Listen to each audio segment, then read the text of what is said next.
What fascinates me most about the animal circle of life is the intricacies between the large and the very, very small. I mean, it's very easy to go out there and find the large. Once you found the large, the cascading effect down to the small absolutely fascinates me. Alertness and situation awareness is by far the #1 aspect for protecting ourselves out on safari. Join me on the next live safari on DSTV channel 183.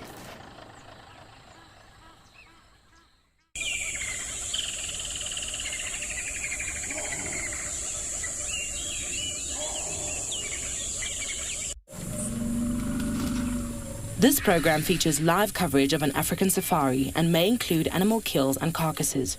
Viewer discretion is advised. Greetings, Jambo Jambo, and a warm welcome to you in the Masai Mara of Kenya. We have a very beautiful sunrise. My name is Tim. Welcome aboard to your very own safari, live from the African wilderness.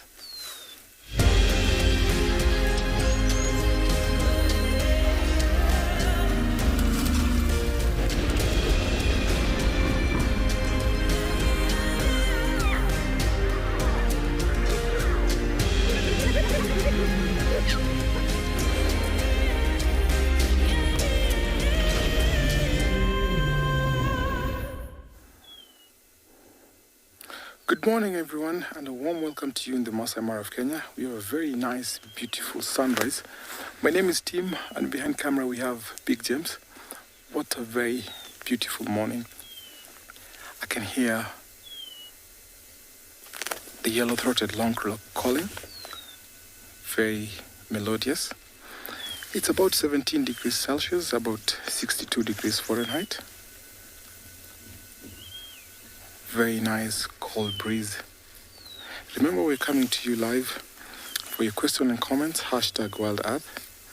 For your young viewers, kids question at wildearth.tv. And on the YouTube comment section at FC. Please send us your comments and questions, and then we'll be ready to answer you. What a very nice morning. Now, last night there was lots of commotion going on. Lions roar. So we understand that the Bila Shaka males came in, and there's a lot of mating going around. We've seen some of the Lolo Pride lionesses mating with Walashe, and yesterday one of the River Pride lioness was mating with one of the six-pack who came, I think, 3 days ago. So it'll be actually interesting to see those males and what's happening within the Mara Triangle. Is there going to be a takeover in the pride? So very warm welcome. Thank you so much for everyone being happy to welcome me back. So it will be very interesting to see those lions. As we enjoy this beautiful sunrise, let me take you over to another live location.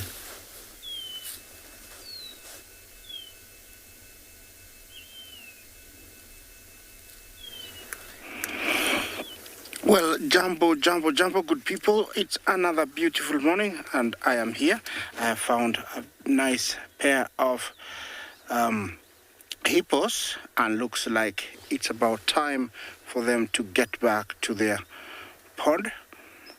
And this is a man-made pod, but they have made this their home, and it looks like they're having a reception. A few of them are going to welcome them. Yeah, the resident ones. They are normally 4, and looks like they're very excited to welcome 2 new friends. I know of the 4 to the right, but the 2 to the left are new ones, and I think they're having a reception. They're being welcomed by the 4. Let's see what's gonna happen. Okay, get crashing by the elephant from the left. Thank you very much, elephant. It's a beautiful morning. It's a wonderful time. Look at the light that we have. Yes, this is what the photographers love. Yes, looks like the 2 are really trying to get out of the way. There is one that's trying to get close to them. I don't know how it's gonna be, but definitely I know of the 4 resident ones, and the 2 are new. Let's see what's going to happen. Can hear the birds. They are very happy this morning. Yeah, can hear the cocky francolin, the rattling cisticola. Look at that. That is not very happy.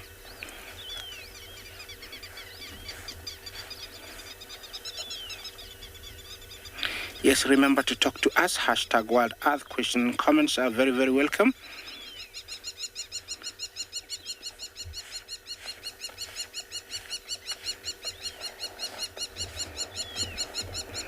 Looks like, after all, it wasn't all that bad.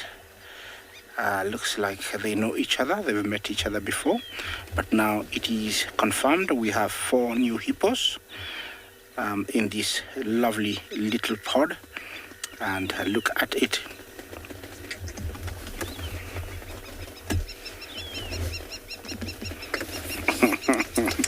Jumbo, everyone.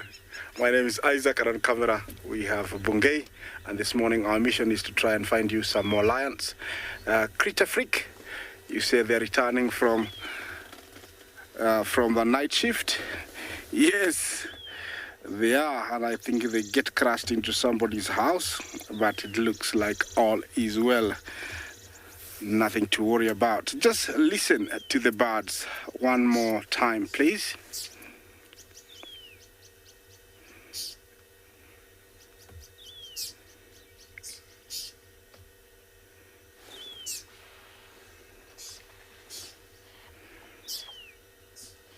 Yes, that is the sound of the oxpecker who's behind me.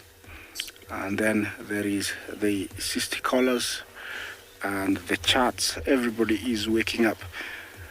That is not a very good sign when you see hippo like propelling its tail, swinging it back and forth. It's a sign of a standoff, anger, aggression. So it might be a male who has just moved in, and he knows that he has get crashed into somebody's house, and now he has to face the consequences. You can tell the guy facing away from us. I would say he's the main guy.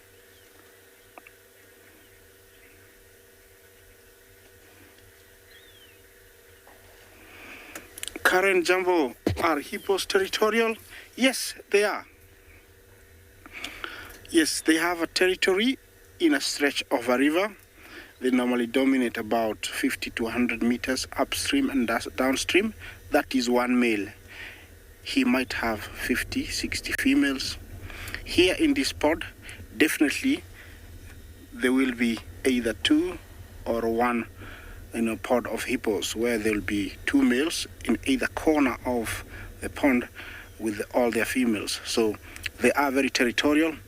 This is a small pod. It's only about 30 square meters. It's very small. And I don't think it will fit a lot of hippos, but it is attracting attention. I'm seeing more and more. It started with 2, now it went to 4, and today we have 6. And it's a permanent water source. It's always been fed by a few streams coming from the hill. So I think they have found a new space, and it's going to be a territory for either one male or 2, but they'll stay in either corner of the pod. They normally spend about 10 hours outside, about 13 hours inside water. And the main reason is their skin is not fully developed. If they stay out very long, it will cause sunburn. They'll get too much sunburn, which could lead to death. Dehydration will lead to death. So to keep it moist, they say they stay in the water. Of course, they do produce what we call blood sweat. Looks like blood when they sweat when they're outside, and it protects them, but sometimes it's not as efficient. Yeah, that is a bull elephant walking casually. He's got no worries. It looks like he had a good night. Yeah, at the age of about 20 onwards, elephants can roam freely all by themselves or associate with other males. This guy, I would give him that, over 20. And usually they either out, like I said, together or alone. They move around until they reach maturity from the age of about 30 plus, when they're big enough, intimidating, and they're ready to mate. They have to fight other males, of course, for them to be allowed to mate.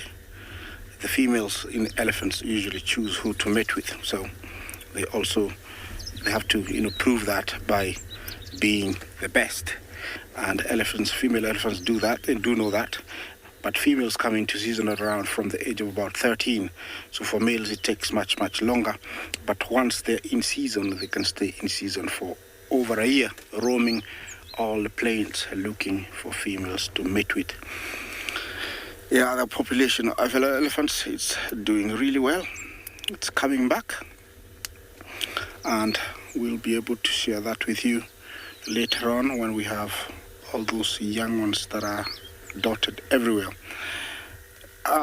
Here, looking at things, things might get worse later on, because the guy to the right is inching in slowly.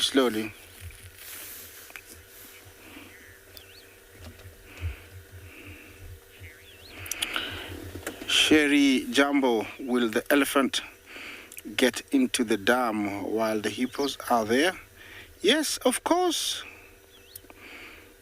He is not bothered by any animal out here, especially this size. Nobody worries him apart from man. He can do whatever he wants. If he thinks he wants to get a drink from the dam, he will do that without any hesitation. Of course, the hippos will try and stay in one corner, and if he gets close, they will get out. Well, the Hiwi is almost twice the biggest hippo, so that size is enough to tell the hippos that you have no chance. Better be safe and get out. But they rarely, collide, and they have mutual respect. Yeah.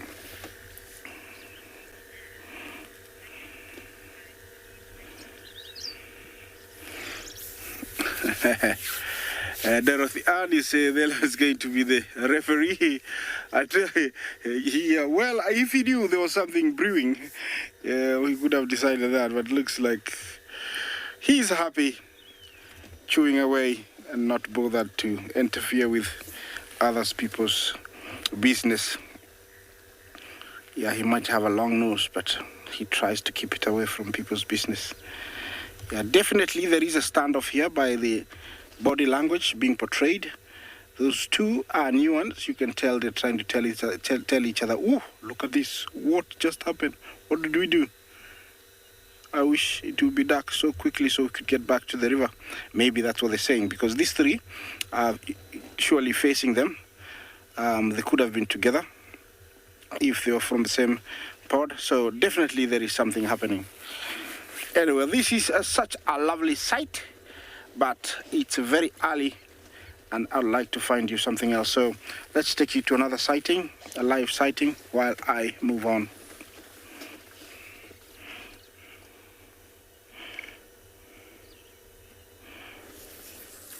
Welcome back to this side of the Mara, where we have a bird of prey, as we call it, the raptor. That's called a black-chested snake eagle. The snake eagle is actually preening its feathers while scanning around. So sometimes these birds will always perch and stay for long as they scan around for prey. As their name suggests, they'll always go on snakes, but sometimes you see them going after rodents, lizards, grasshoppers.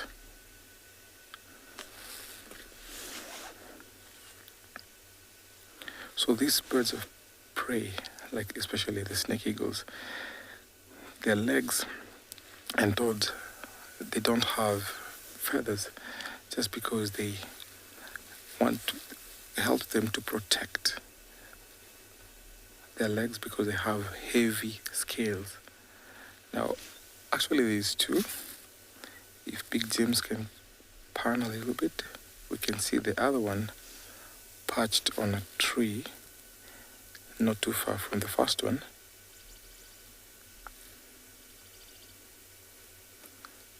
This seems to be a pair, because mostly what happens, these birds are territorial. They'll always wander off their territory, which is about 2 square kilometers. So they don't always inhabit intruders within their territories. And this territory, depending on how they are, availability of food, water, they can always stick within their territory for about a year.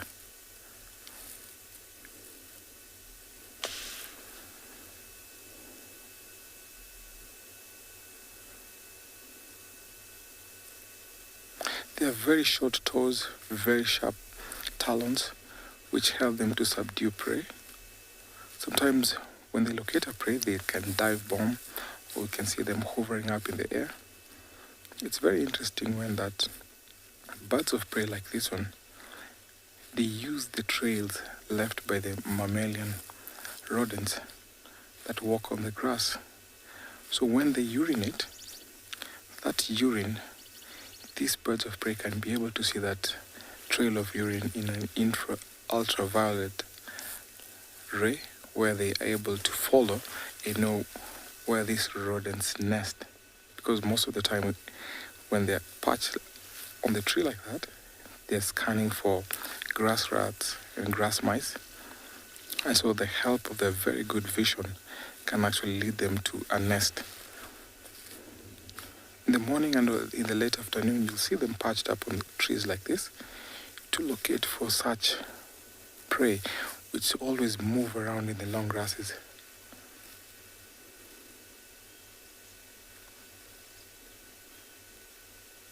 Snakes fall a big part of their diet. But when it's cold like this, when it's chilly, you only see them going after the rodents.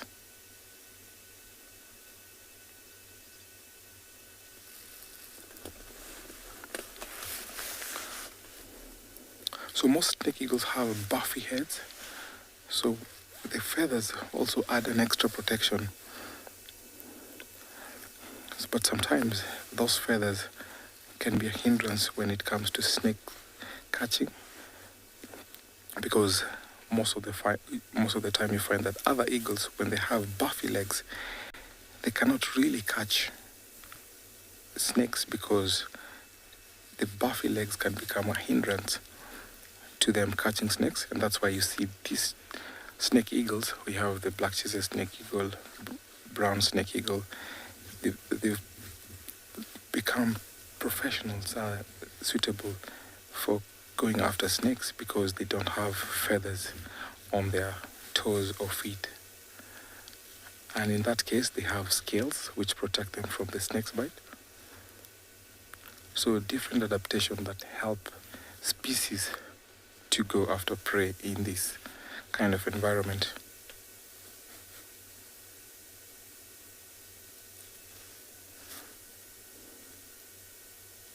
In the early morning, that is a typical behavior you see in birds. They will always preen their feathers, clean their feathers as they're sunning.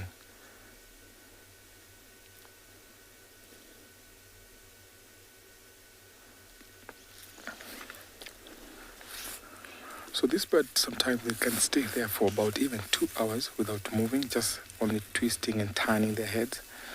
So just carry on to see what else I can find as I take you over to another live location.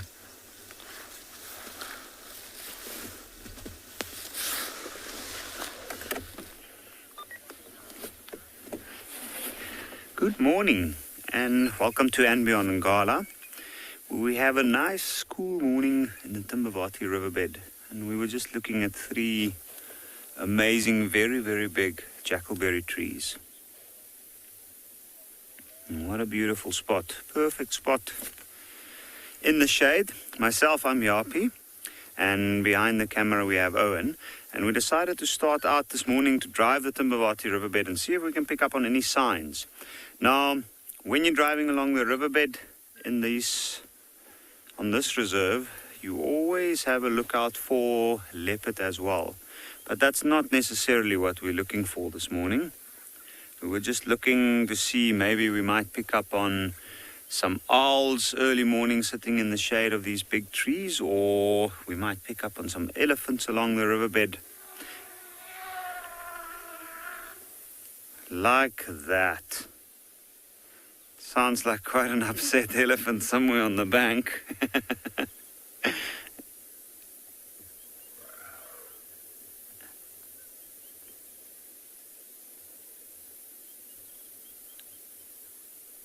And I think I can even see an elephant way, way, way up there.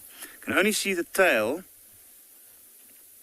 Oh, and this might be a little bit tricky to see. I think it just moved. But there's also a chance that they might come down into the riverbed. I can hear some branches breaking.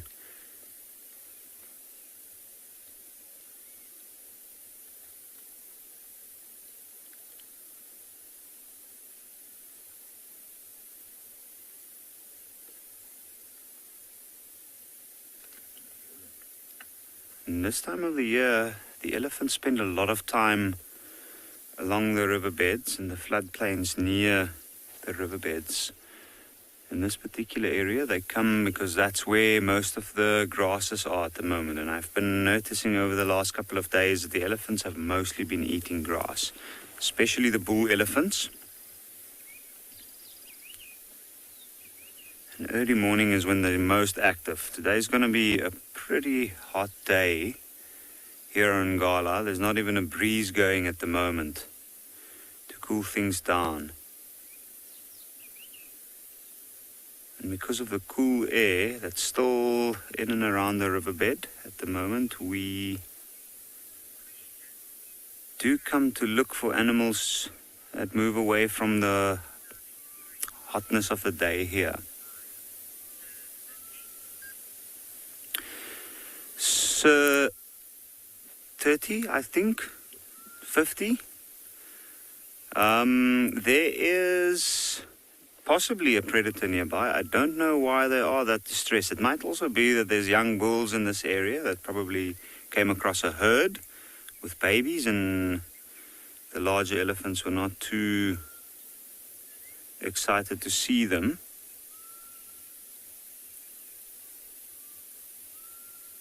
But it could very well be that there was a predator. But I guess we'll never know, unfortunately. Unless we sit here for a while longer, see what happens. I don't know if we will be able to really know the answer to that question. But I think we'll see what we can find out.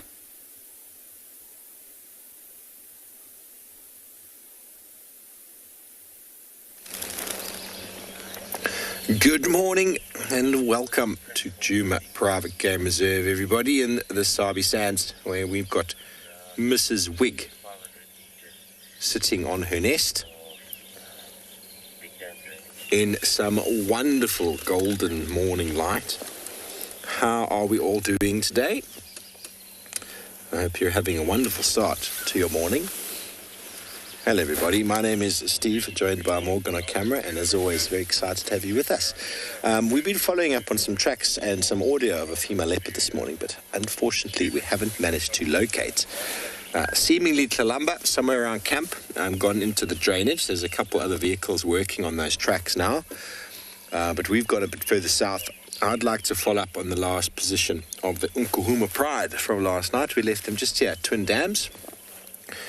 So we're just checking the eastern side, see if they've crossed the river. Then if they're not at the dam when we get there, we'll check the south and the western side and see where they've possibly gotten to. But the females were quite full last night, so it's possible they might not have gone anywhere. We shall see.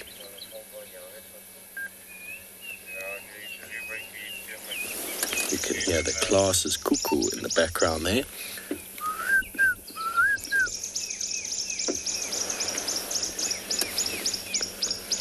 It's a wonderful morning for sounds.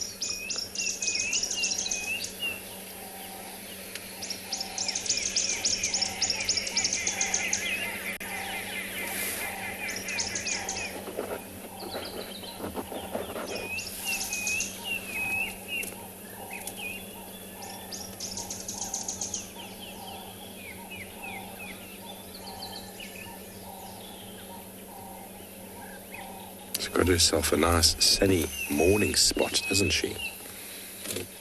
And in the heat of the day, protected by those tambutis above her.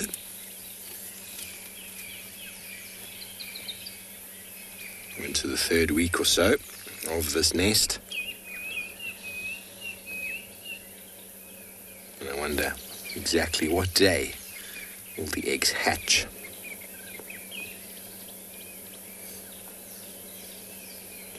Eggs are asynchronistic, which means that after laying, she will sit and lay another egg.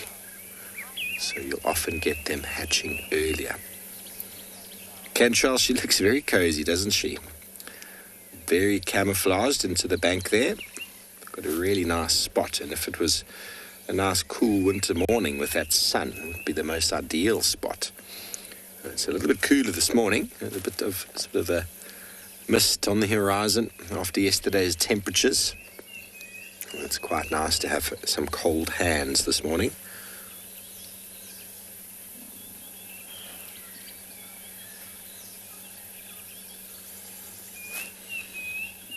But we're going to carry on, see if we can find any tracks of the Pride, see where they've gotten to.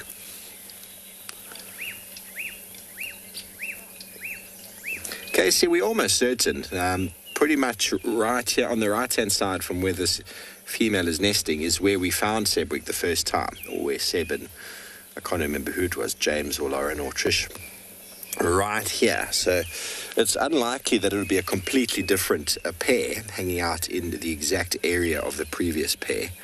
And they're highly territorial, although they can be spaced a few hundred meters apart, 500 meters apart. And these are right on the spot. So obviously we didn't see the nest last time, but when he was found first, it was in a bush right next to where this female is nesting. So it kind of makes sense. And they've gotten quite relaxed because we spent a lot of time around them. Initially they were very skittish. And then eventually they realized that there was nothing untoward came from our presence. And so they've calmed down.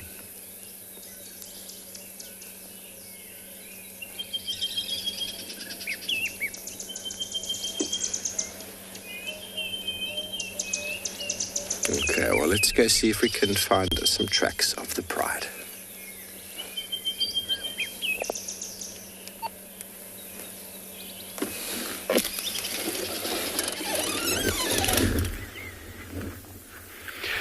Good morning, everyone.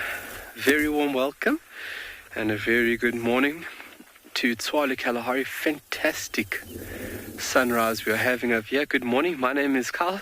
Behind camera is David. Hello, hello, hello. And what a fantastic morning it is. A little bit of cloud cover, nice and cool. And we're going to be moving in and about this area, seeing what we can scratch up for this morning. It's good to be back. It's good to be back into the bushes. We're going to be looking for anything small and elusive this morning. So we're going to go look at the dam area, see what we have there, and go a little bit further south, and hopefully we can find the rock stars. They were unlocated yesterday, so hopefully we can find some telltale signs, a little digging, a little tail mark, maybe little feet crossing the road somewhere that could give us an indication or a direction where these little animals have gone to bed.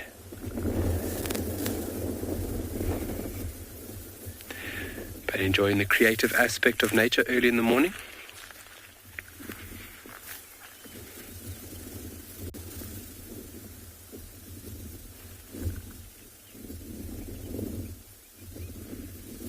Everybody waking up, including myself.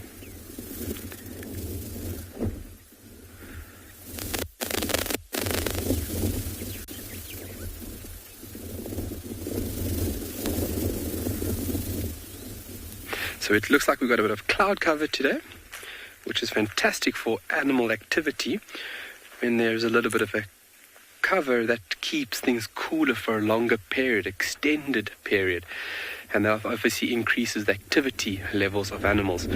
So hopefully this cool overcast condition that we've got today provides with a beautiful platform to find something really interesting. Not that everything is interesting, but something special, something nice. I'm always out and look for something nice. Looking in all the bushes. Our dawn chorus in full swing. Everybody singing, everybody notifying to everybody else that we are currently here. And if you come into this area, you're going to have to contend with me.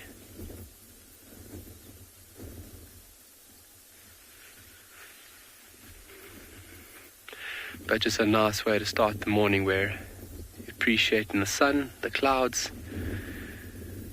all the simple things that we just kind of high speed past all the time.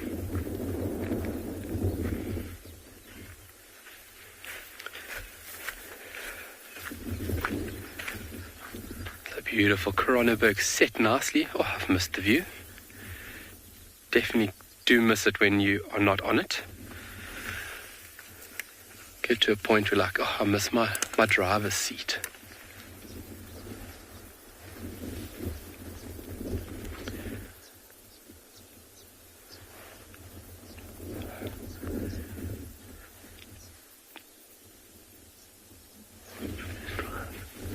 All right, well, we're just going to take a little drive from here.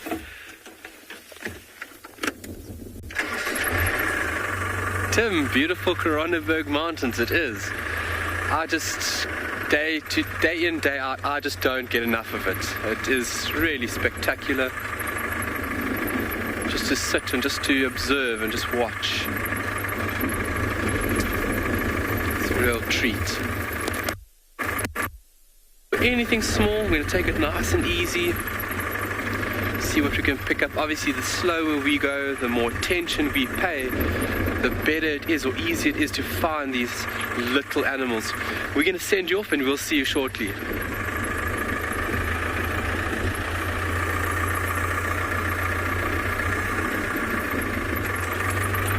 Good morning everyone and welcome to and Beyond Pinder Private Game Reserve. Myself and Gert have come out this morning and we went straight to where we last saw those cheetah yesterday afternoon, just to see if anything had happened at the remains of that inyala. And as we were getting closer and closer, no sign of the cheetah, but we did spot a hyena, and that's what brought us to where we are right now. We've been following the hyena and trying to get a good enough view of it, but unfortunately it's now disappeared.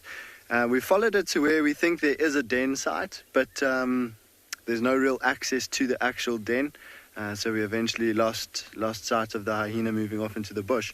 But I think for this morning, we're going to try get a little bit of a different change of scenery, because we have been spending quite a bit of time in the same area with these cheetah. So we're going to be heading out to the western part of Phinda, where there's some beautiful open grasslands. There's a good chance of finding you some white rhino this morning. There's another pride of lions in that area. And of course, because it is open grassy clearing or big open grassland, there is more chance of other cheetah there as well. Some big herds of buffaloes. So yeah, we're going to try that out this morning. Yes, I was really excited that hyena actually grabbed a piece of the nyala, a leg piece, and was carrying it. And we've followed it now for about, I don't know, probably around about 1.5 kilometers. And I really thought we were going to get to show you Phinda hyena. But today is not that day. We just have to keep trying.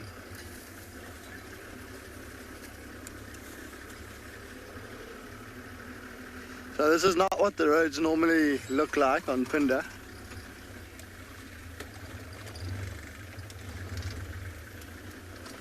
Oh, Beverly, that's a really good question. So Beverly's asking, do the animals adapt to their surroundings?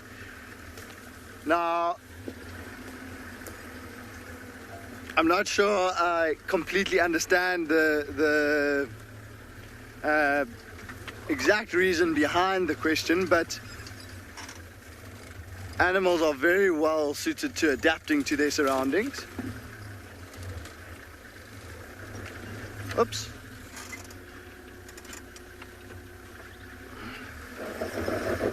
Oh. We might be in a bit of a ditch at the moment. While Gert and I try to get out of this hole, we're going to send you off to another live location.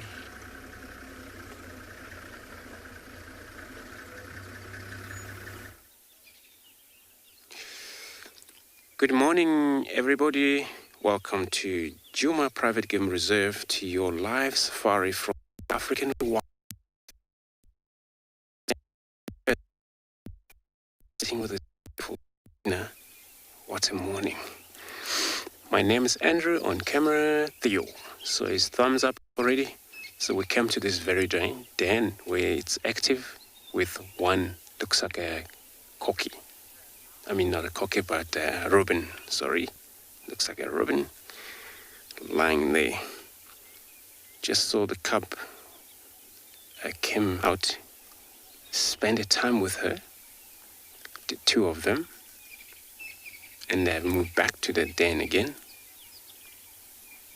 So we're on the eastern side of the den from here. It's what, 45 meters away. She can still see the den in case there is a problem back there.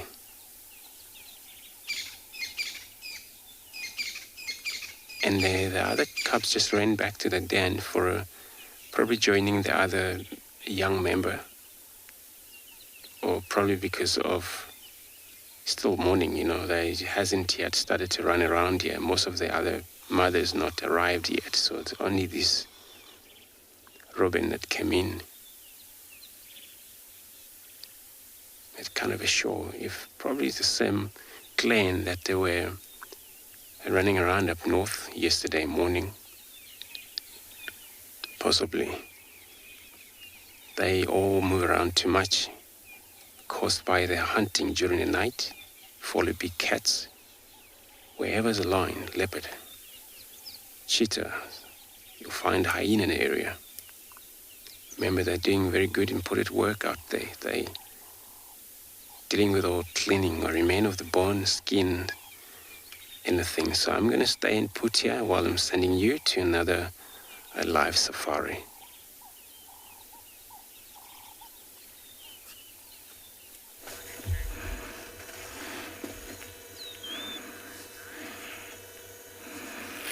Yes, here I am with multiple species of birds. The first one close to us is a family that you're all familiar with.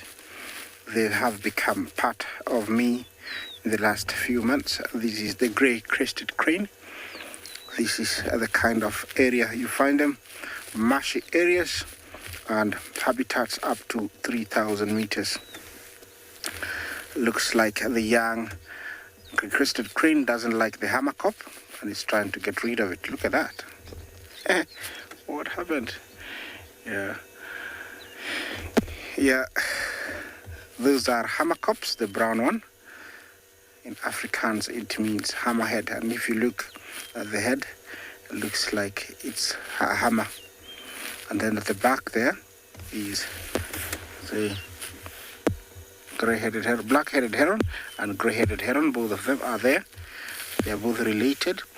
The hammerkop is related to the herons. They are in that family. Yeah, they're all here because there is grasshoppers, maybe, and frogs, and that's what they are really here for. Well, I'm gonna stick here for a little bit. Let's take you to another live location.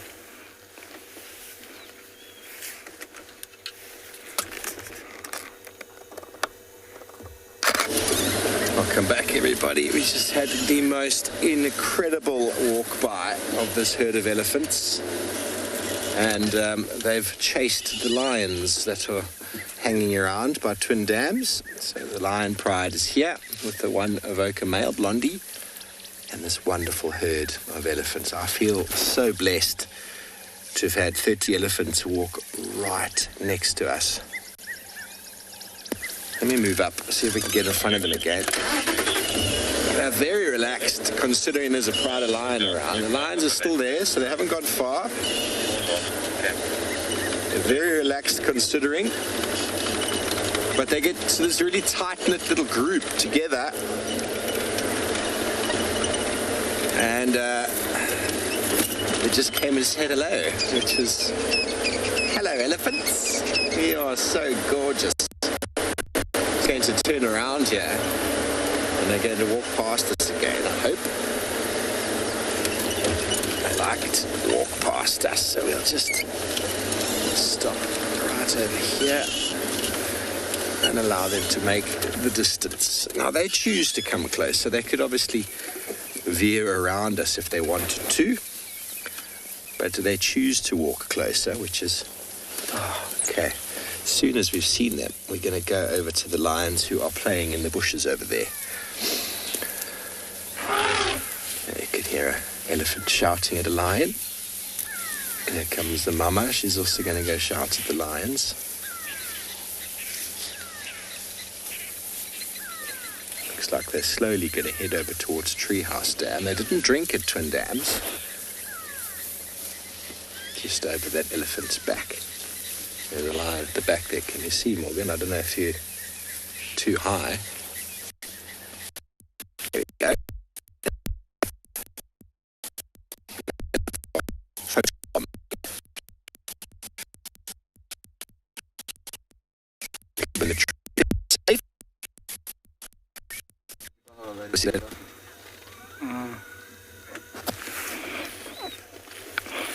Well, our hammerkop here looks like he's a bit cold, but it is a tactic and a technique to stay still as much as possible until he was spooked. Beautiful, look at that.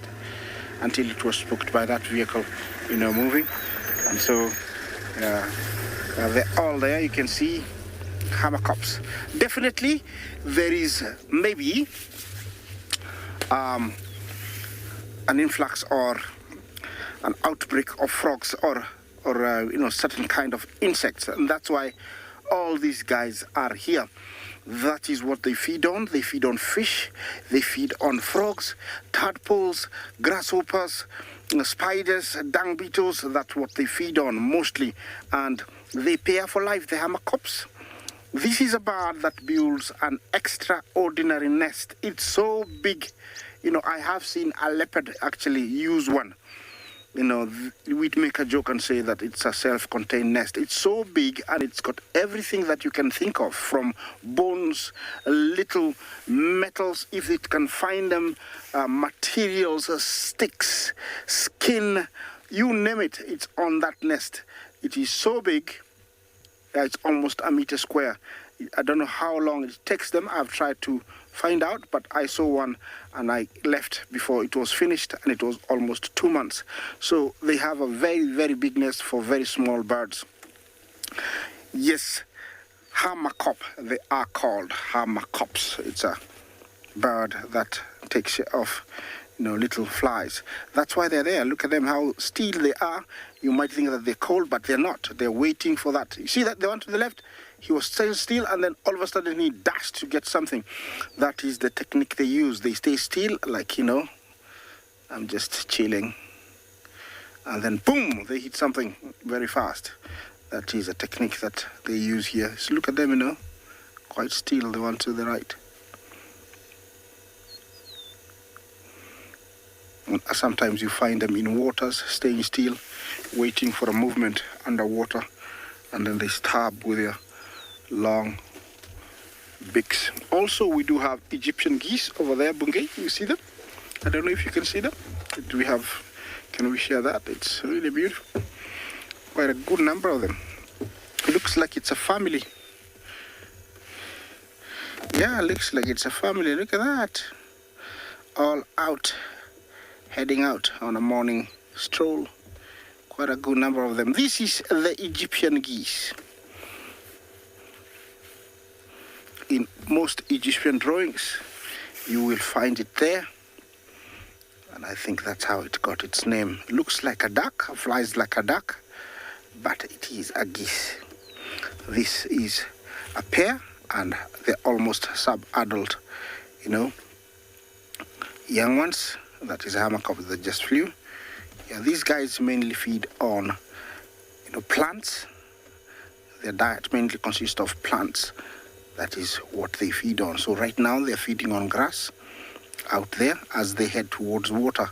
The parents are not very worried now because the youngsters can fly, so in case of danger, they can just take off. But when they are really, really young, they rarely venture out into the open like this because, you know, it's very dangerous. A jackal can come and grab one. But now they're out, you see them eating the grass. How beautiful is that?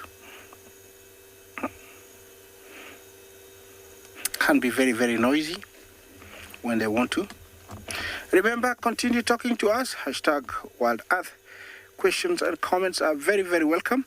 Usually they mate, and then a female will lay up to around 20, 21, 22 eggs, which she incubates for up to around 30 days, 31. And mortality rate is very high in the first few days.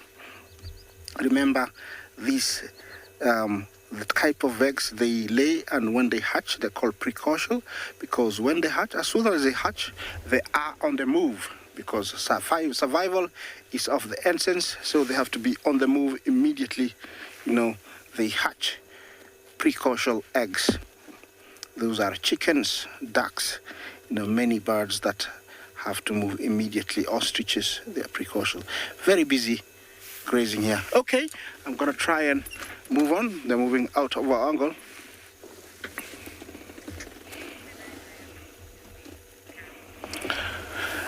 Well, Carol Jumbo, how many eggs do they lay approximately? I said about 22, 23 I have seen in a nest, but not all of them will hatch because the heat is concentrated in the middle. So maybe about 15 will hatch, and those 15, maybe 8 will reach maturity. Yeah, the incubation period is around 30 days, 28 days, 30 days. All right, let's move on. We've gone out of an angle. I think as I go my way, let me take you to another live location.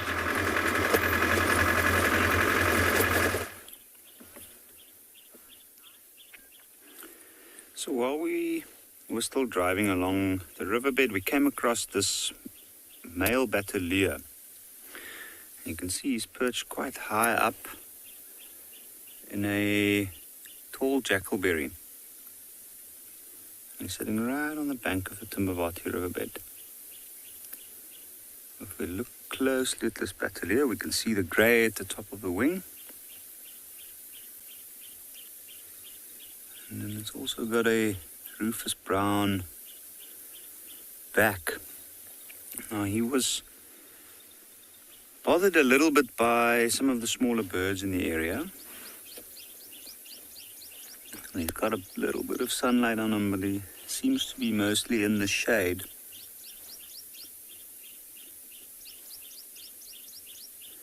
You can see his head's down, he's busy preening himself. If you have a look at that, you can see the feathers moving.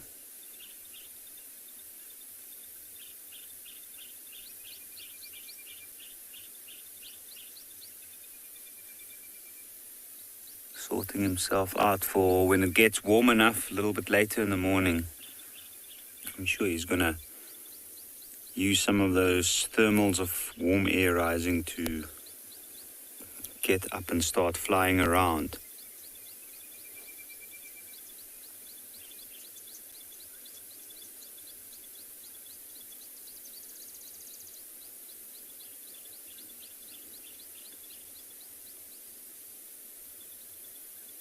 And you'll notice he's preoccupied with cleaning himself and grooming himself at the moment. And he's not looking around too much. And I wonder, because the mate should be around somewhere within this area as well. I know that there's a nest not too far from these parts. I don't think they're breeding at the moment, or I haven't seen any chicks around. You can see there's a dove sitting off to the right of him.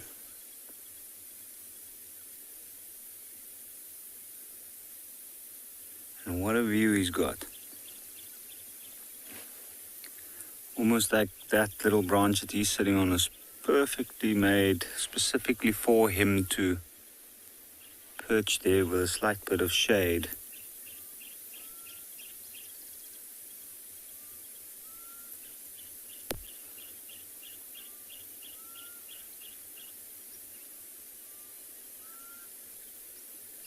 When these large birds of prey, because they're so heavy, they use a lot of energy to get up and fly, so they usually wait for the thermals later in the morning, which will just save them that amount of energy that they would spend to try and get up. So when they do that, they often have a strategic perch, like this particular tree. They've got a pretty good vantage point. And although we're in the riverbed and we can't see up on the bank on that side, the side that he's facing towards is the side that the sun's rising from, so on the eastern side. But then there's also quite large clearings and larger trees that side with some vultures nesting. Shamsua is also having a bit of a look to see if there might have been any hunting that happened in this area during the night. I heard some of the other guys were following up on lions in this area. Kune, this bird's name does sound like a French royal, sorry. And that's actually because it is a French name. So the Bateleur was a French tightrope walker. And if we do get to see this bird fly later in the morning, it's usually with a rocking motion from side to side, looking like something balancing with its arms to try and not fall off the rope. And that's where the name comes from.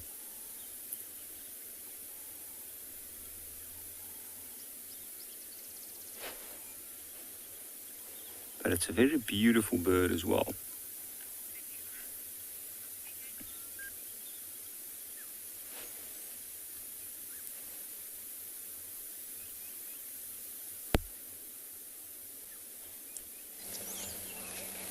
Welcome back, everyone. Well, unfortunately, you lost us again. I do apologize for the technical issues.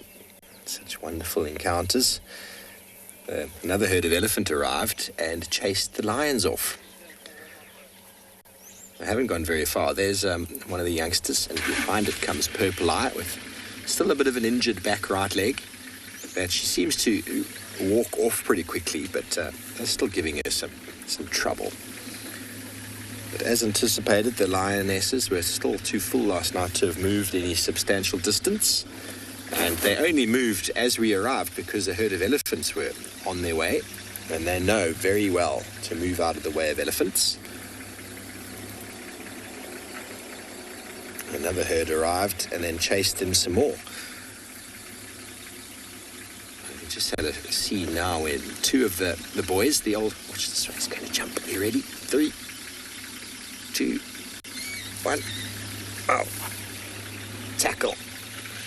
Where two of the older boys, Ridge-Nose's boys, walked up to Blondie, the evoker male, and tried to rub his face. He growled and snarled at them, saying, "I don't like kids." And then one of the lionesses walked past and rubbed his face. He got very excited and jumped up and started giving her a good old smell. So he definitely is into the ladies, but not into the children. His brother is down south in Mala Mala mating with one of the Kabaku pride, I believe, one of the females at Mohawk.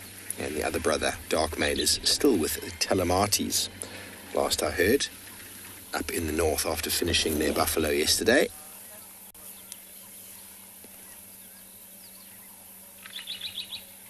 The elephants are still nearby.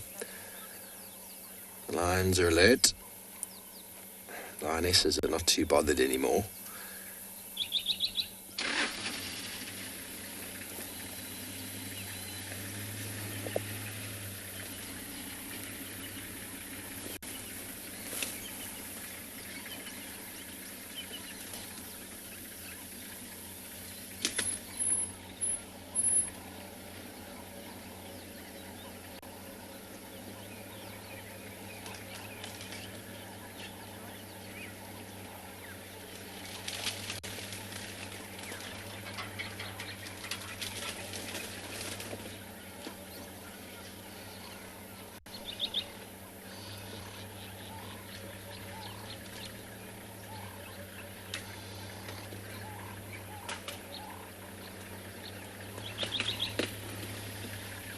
Of another vehicle in the sighting, you might be able to hear it.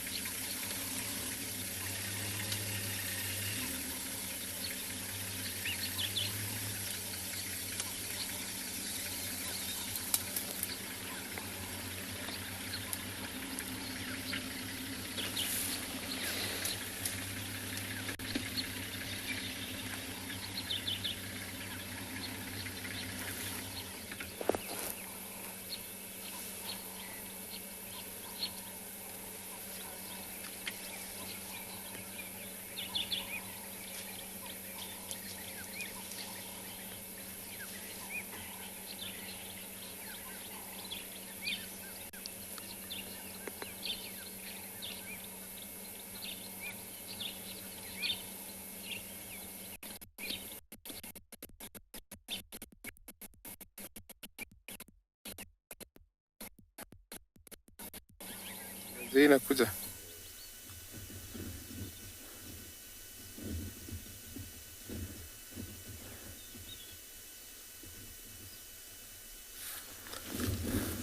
Welcome to the Mara, where we come to the Mara River. It seems like these hippo are very much enjoying. I'm so happy this morning because the water level is rising up.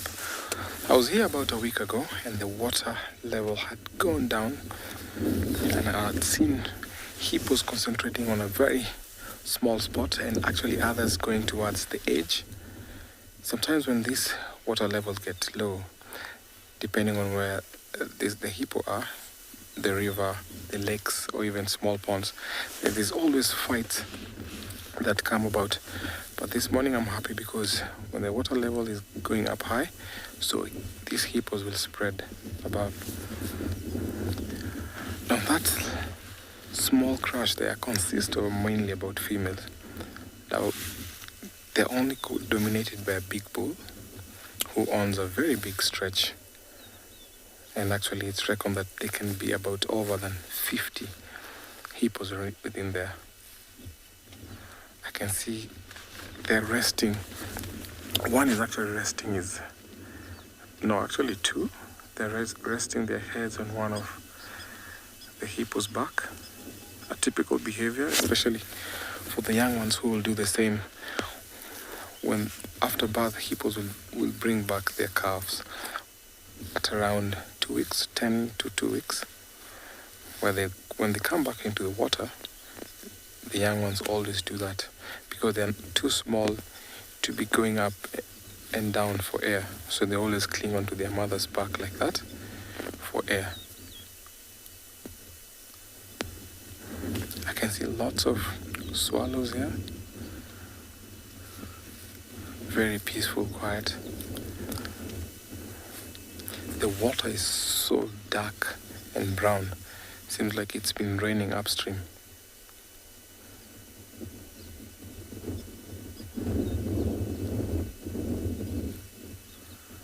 You can see the color, very dark color.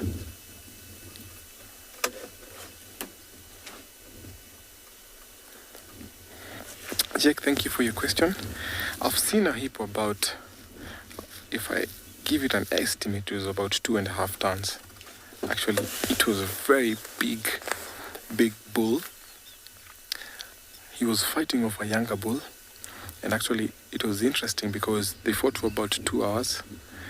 And at one point, he tossed over the younger bull into the river. Can you imagine falling about 3 meters from the bank all the way to the water? So that is one of the biggest bull I've ever seen. But we always see big hippos, but that one was a gigantic one. If you look closely, just to where I'm pointing, just as Big James is panning around, the grass level around the bank has been very much grazed. You can see very nice. You can almost tell that there was a lawnmower there.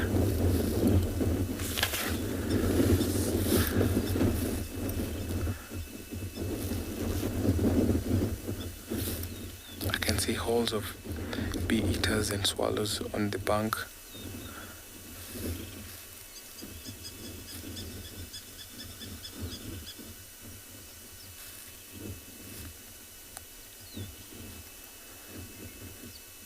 You will see them resting during the day, in the early morning, late afternoon. But sometimes you see them walking up and about, going to graze, and then come back.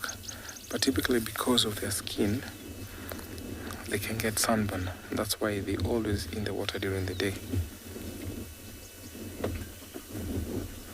There are also some biting flies that disturb them a lot, and that's the reason why you'll find them in the water.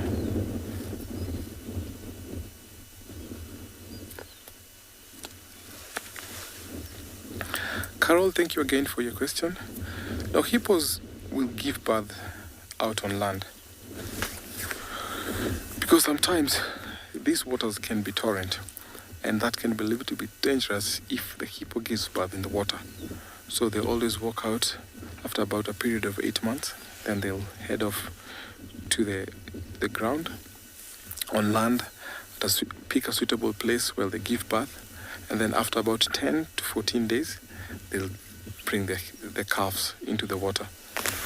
So the only thing that young ones do, they always nurse in the water because they have that ability to close their nostrils and then suckle. But always it's a preferable place on land for them to give birth.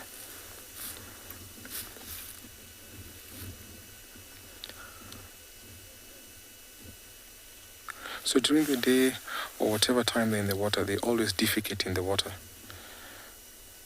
And sometimes you find when the water is not running like this, because this morning I can see the water is a little bit fast flowing. In other days when the water is a little bit stagnant, but moving slowly, you find that there's a place where there will be always lots of hippo poop or hippo dung piled in one particular place. So that can also be food for fishes that are in this river, especially the catfish. So nothing goes into waste. Although you see them in the water, they never eat plants under water. They always have to walk out of the water to go and graze. And that is a typical behavior, like watching them walking out of the water or when they're coming back into the water. So at dusk, you'll see the big bulls always leading the entire pod or raft out to graze. And these bulls are the ones that mark the territories, and they're always so much dominant. So I'm going to stick around here and watch as these hippos enjoy, because the water is actually running and everyone seems happy. You can see the swallows flying over, the hippos resting on each other's back, as I take you over to another live location.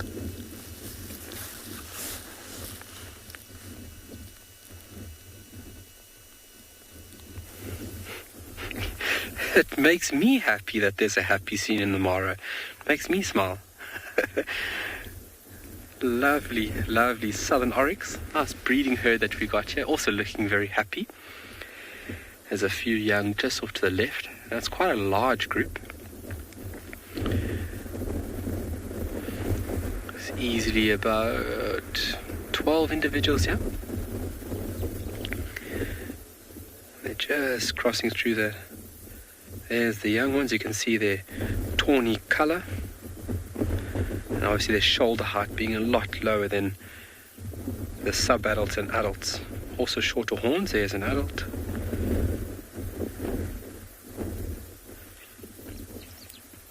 It's always just important to sit and watch antelope like this, because they could really be an early warning system or early detection of a predator. Their senses are highly tuned. So just sitting, observing and appreciating them does sometimes allow us to follow up on animals that we didn't know that were there. Beautiful.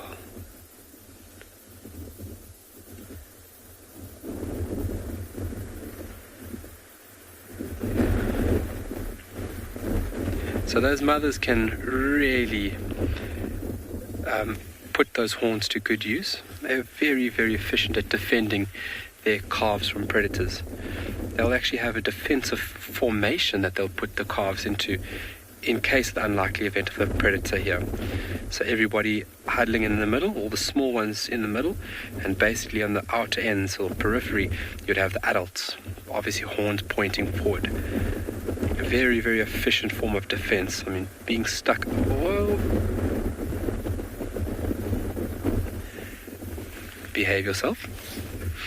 Is that a male? Must be a bull.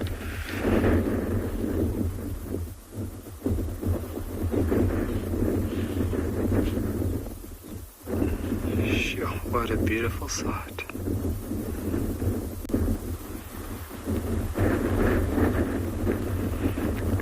So these groups are mainly consisting of females, and then you'll have males going in search of these female groups, checking their reproductive status by behavior referred to as Fleming grimace, to see if anybody is obviously coming to the right reproductive stages in order to mate. It's a very efficient way of not using energy and expending time. If you can sense and pick up that a female is not in the ready state, you might as well just give up there and then. Whereas in some people are a bit persistent, some males are a bit persistent, but a very efficient way of just knowing the chemical cues being sent over, knowing what status or where you are within the social realms, let's say it that.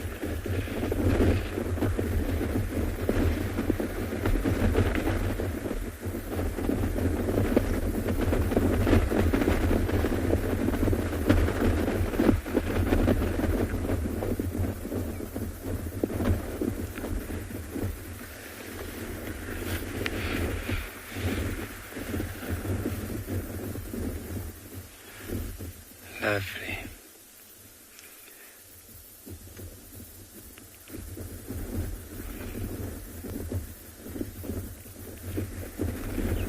Everybody moving in the same direction.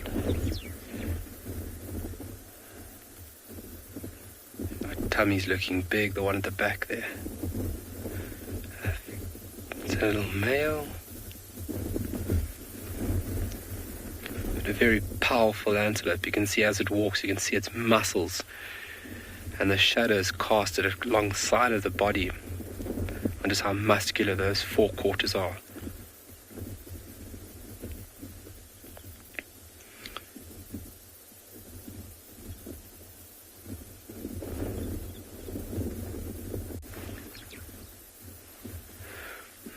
Alright, for now we're going to send you off to another amazing location and we'll see you later.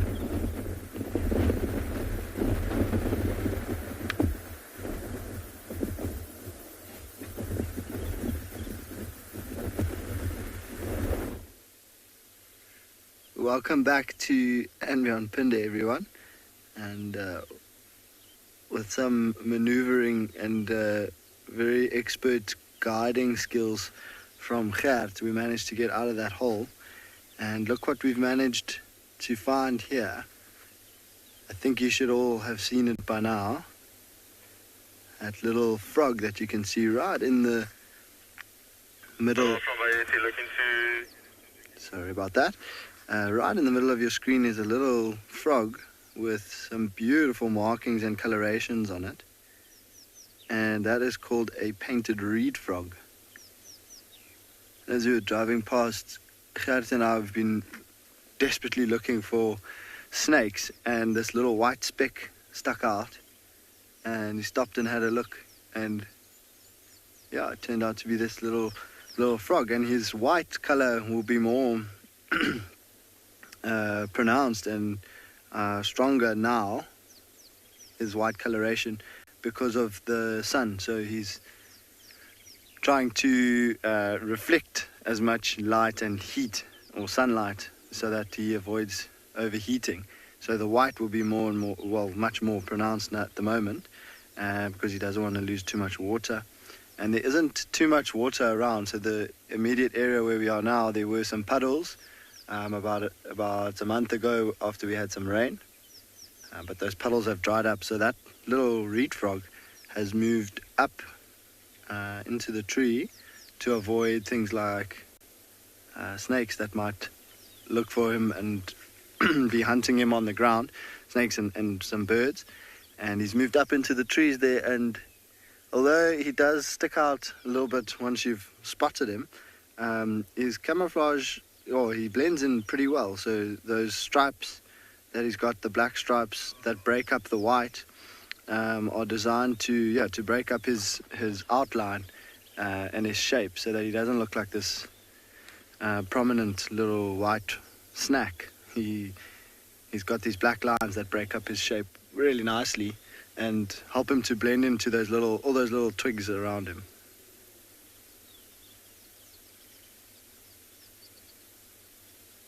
They are really beautiful little frogs. They've got such stunning colors and markings on them.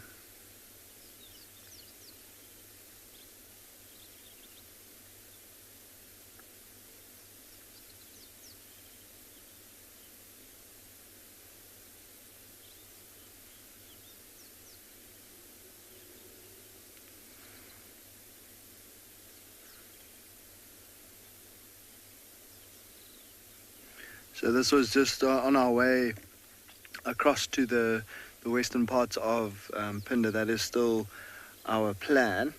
But on the way, we're looking out for snakes. There's a particular type of snake that I'm really keen to find and try and get on the show for you guys. It's called a vine snake, and the head of a vine snake actually looks very similar to this little painted reed frog, except it has no white on it. It has a little bit of white on it, but it's mostly green, where green and some darker, so stripes of green and stripes of grey on the head. And then the rest of the body is completely grey and looks exactly like a branch. And we see quite a lot of them in this area, in a similar place to where this little reed frog is. The vine snake doesn't eat the reed frog though. They mostly go for for small birds, and they do like to eat chameleons.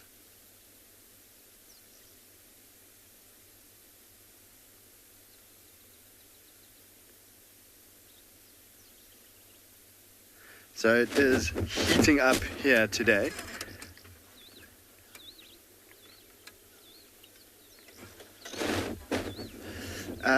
So the little painted reed frog, for a person, yeah, it's definitely not something that you want to try and eat. You see, it had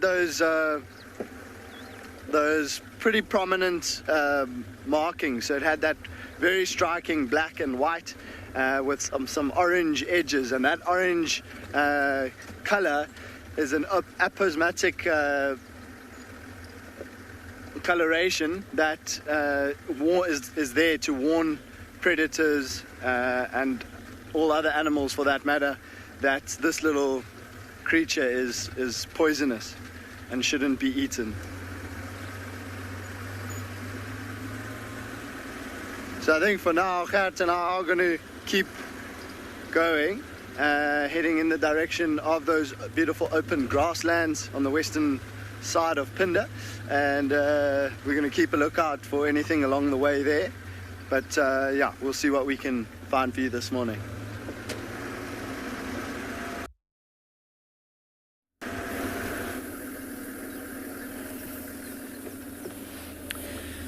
So we are currently driving a small little riverbed that runs into the Timbavati, and we picked up on the tracks of what seems like a mother and a cub leopard, and the one set of tracks is coming this way, which seems to be the mother.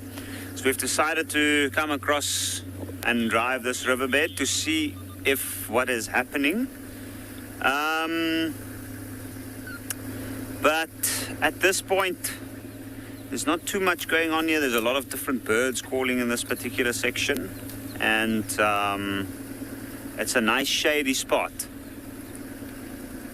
But there is a very, very large, very beautiful tree up ahead that we know that the leopard that moves within this area, the female leopard that's territorial here, she kind of uses it as one of her favorite spots. At least she used to. In fact, I haven't seen her in that area for quite a long time. But along this riverbed, there's also the chance of encountering herds of elephants. There's a large watering hole not too far from here. And we're hoping that we might get lucky with something like that.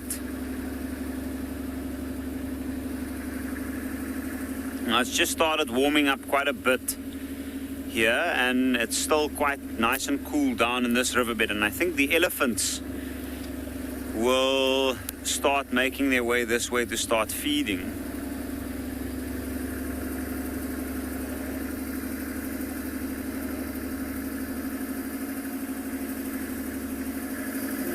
It's on hunger and open areas. Hello everybody, back with us, just having a chat with one of the landowners in the north about potential cheetah activity.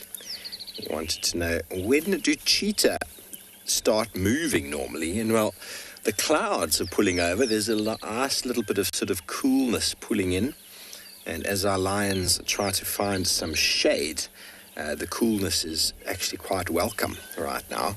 So at any stage, cheetah could really be moving. If they're hungry, they could move at night. It's just due to competition with regards to bigger predators that causes cheetah to not really do too much at night. But they're still very alert at night, as they could get caught unawares by some lions. So to answer my friend's question from the north, cheetah could definitely start moving in any stage. It really depends on the conditions. And obviously if there's lions in the area, they'll move. So that could be in the middle of the dark. It is quite bright at the moment due to the fact that there is a moon.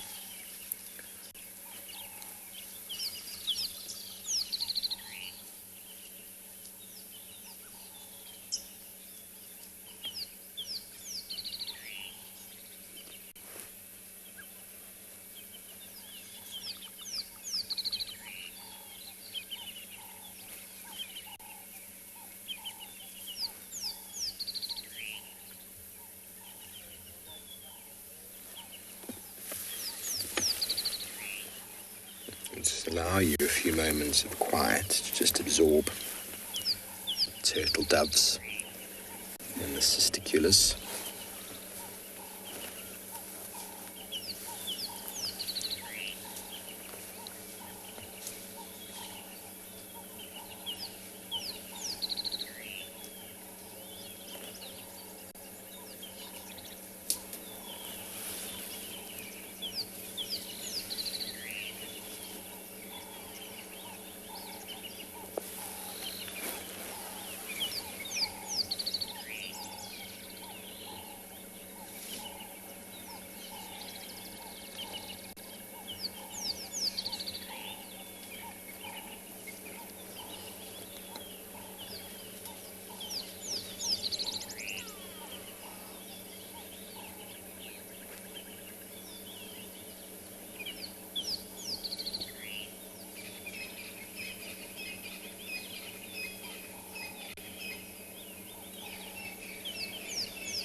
Wonderful way to start the day.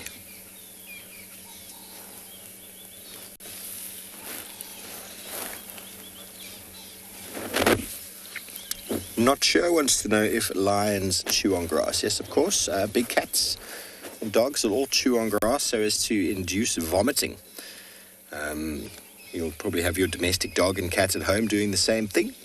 With cats specifically, it's because of all the licking that they do. You see how much licking they do here? All that fur gets into the stomach and it gets stuck inside, or should I say it sits on top of the stomach, and they need to get it out. The only way to do so is to eat grass, and that will cause them to vomit. So you'll find them doing it quite often. They also regurgitate bone shards and hooves, and you'll see dogs doing the same thing, because they also, hyenas can ingest and digest bone and hair, but they'll also sometimes cough up enormous fur balls. Here comes a beautiful lioness from the right. If you're going to say hello to somebody, we'll see who's she going to pick. She's going to eat some grass. What a opportune moment.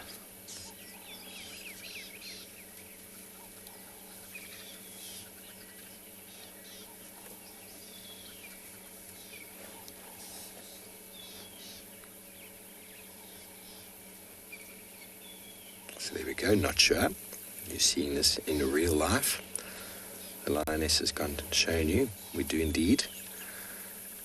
When you do see them eating a lot of it, you must just be aware, because soon afterwards you can often find a little bit of a chest heaving, followed by a very foul-looking paste of vomit coming out. I often can't watch.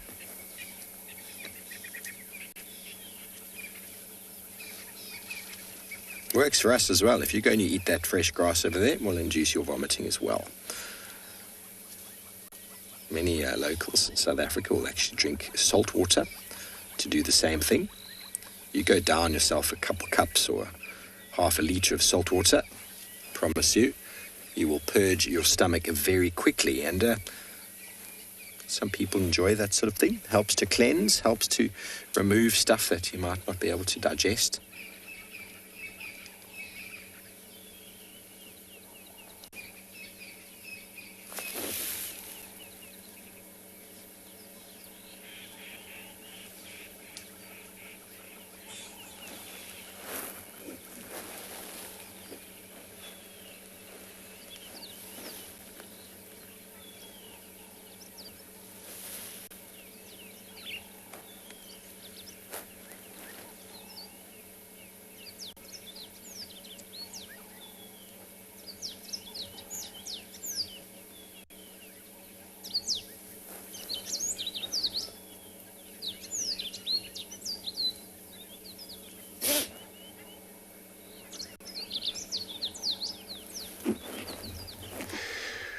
Great, good idea.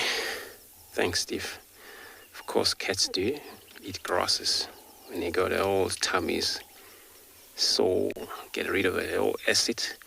Here we come across a beautiful herd of elephants, but most of them in a thicket, only that one that is available right now. But you can see also that she's going to also move into that wood, but they're probably going to come out to the...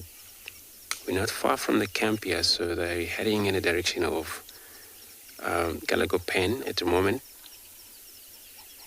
It's kind of like foggy on the background. I was not actually expecting this when we started with that kind of temperature.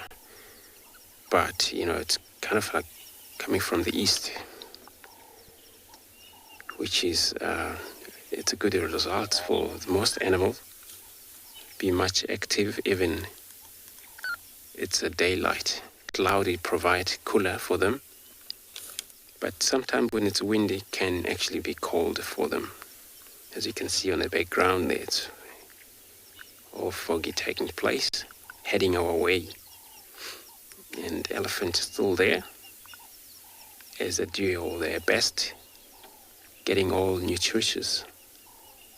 As still better chance for them, the temperature, it's cool, and they're all just going to stand, move around pretty much. When I'm saying herd, it probably might be 15 of them here that I saw. So I know Steve is kind of like have another herd somewhere to dam close to those lines. I'm also assuming that could be the same group because these tracks also came from that side. A separation happens sometimes. And I wouldn't mind too much when they separate in such a group where they all still safe here, all female. All the females should all take care of the other group as they move through.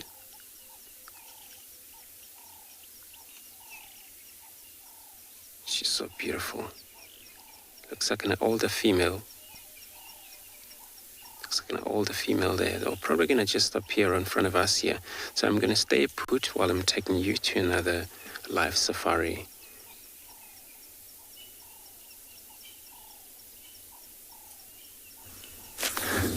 So welcome back to the Mara, where we've come across a lone hippo bull, and it looks a little bit skittish as he went to this marsh. When I look at his skin or his body, he looks like he has some scars, but they're all healed up. This looks like he was ousted from the river, and that's what typically happens when these bulls are ousted out.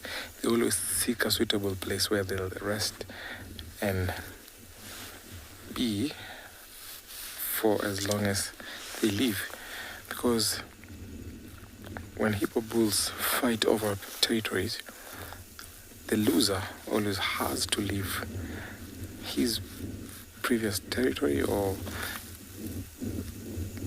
if he doesn't leave, then it can be fatal, and sometimes it can end to death. And that's why he looks a little bit skittish. As soon as we got here, look at how he's looking at us.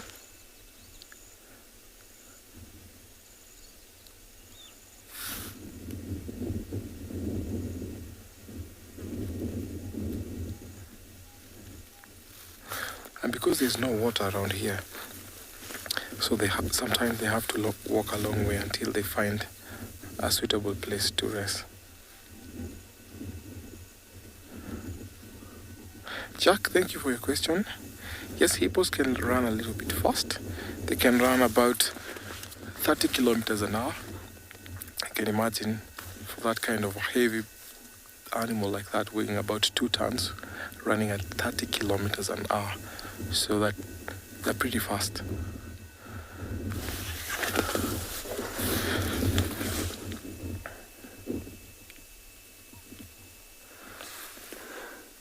So when I'm walking safari, we always make sure we watch around or behind the bushes, because you never know what's behind the bush. Just look at where he went to. He just left the swamp and went right behind the bush. Since he's gone, I'm going to carry on to find something else as I take you over to another live location.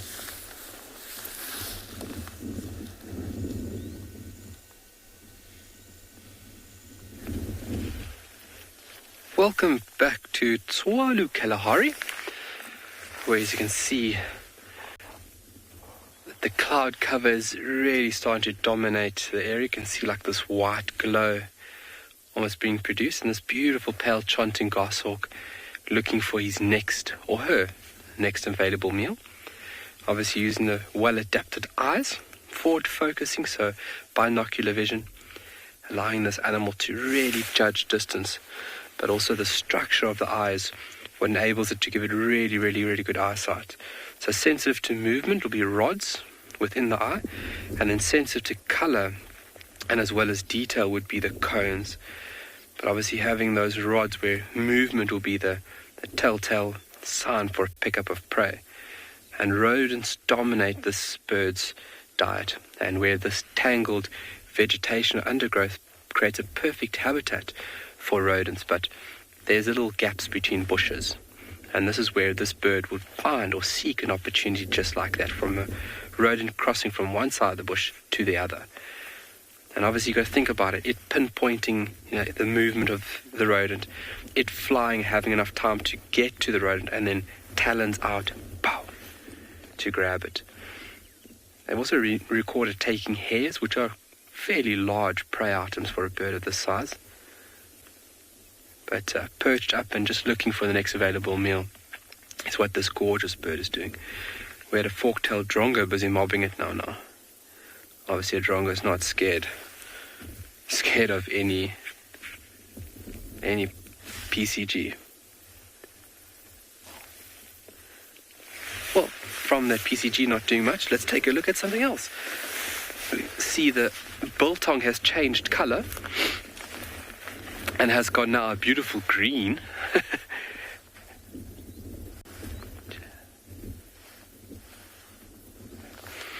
Angela, do we get falcons in Tswalu? Yes, we do. Red-neck falcon has been recorded here. Red-footed falcon has been recorded here as well. Falcons are a little bit smaller in size, and they're really beautiful and very agile, amazing birds. So 1 or 2 falcon species, whereas in this PCG is a little bit larger than that of a falcon. But nice question there, Angela, thank you. So our biltong strips have now changed color. They've gone from that browny, reddy color to this beautiful, vibrant green. You can see that change is definitely something starting, and change is good. Change is good for a lot of things, but really remarkable how you can see through the seed pod itself, and you can actually see the developing seeds. Look at that. That is absolutely beautiful, David. So one can actually see 4 to 5 seeds within a seed pod. And this is obviously where the seed is really nutritious, because the seeds itself is the nutritional content of that structure. But the tree would have some chemical defenses to try and deter herbivores, because obviously for it being such a delicious little item right now. And they'll change color. They'll go dark brown, the seed pod will become hard, and then they'll start dispersing. And that little vessel is a very important function to ensure that seeds don't get eaten before they are ready, and then as well as it is ensuring that this little vessel can be then transported. If it falls on the ground, it gets a little bit lighter, wind can then push it, animals can pick it up, a few will go through the digestive tract of animals. Some seed pods actually need that. They need to go through the tummies of animals in order to germinate. Some flowers and plants actually need fire in order to germinate. So depending where you are, seeds and seed pods have different methods to which they would become germinated. But these guys still have a little bit of time. But it's remarkable seeing life starting within a pod. And it's a brand new little plant within those little seeds there, a brand new little blackthorn, which is incredible. Life starting and blooming around us. There's 3 in that one. It's just beautiful color. Look at that.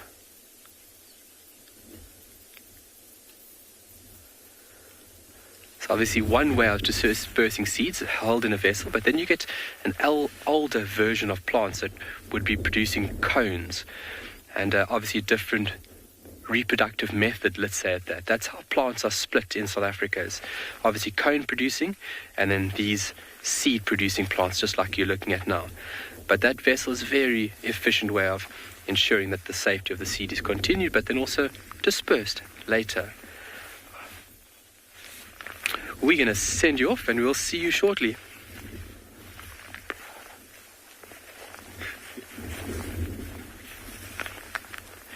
That is so beautiful. Hello, hello. Here we have the Maasai ostrich, or the common ostrich. He's in the middle of nowhere. For a reason? I think so. And maybe for no apparent reason. I think he is walking, he's heading somewhere, and he has found a safe haven in this open patch, and so he has decided to feed a little bit, enjoying the grass. A bird that enjoys plenty of insects, small reptiles, and plenty of seeds and grass. Flightless, yes, in its category. I'll give you the penguin, the emu, the kiwi. Those are the birds in its category. Can't fly, but can run very fast, almost 40 kilometers an hour. And an added advantage so that nobody gets them, the ostrich, they can dodge and dart at very high speeds, or what they call breakneck speeds. They will dart and outmaneuver a cheetah, a leopard, or a lion. Their eyesight is very good, and with their height, it's an added advantage. So being out in the plains, they will spot many predators before they get too close. The eye is very big. I've never really gotten close or even touched one, but I understand the eye is almost as big as their brain.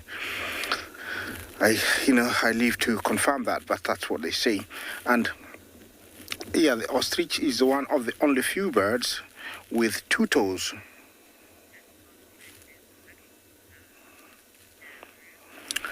Andrew, you say this ostrich is looking for love.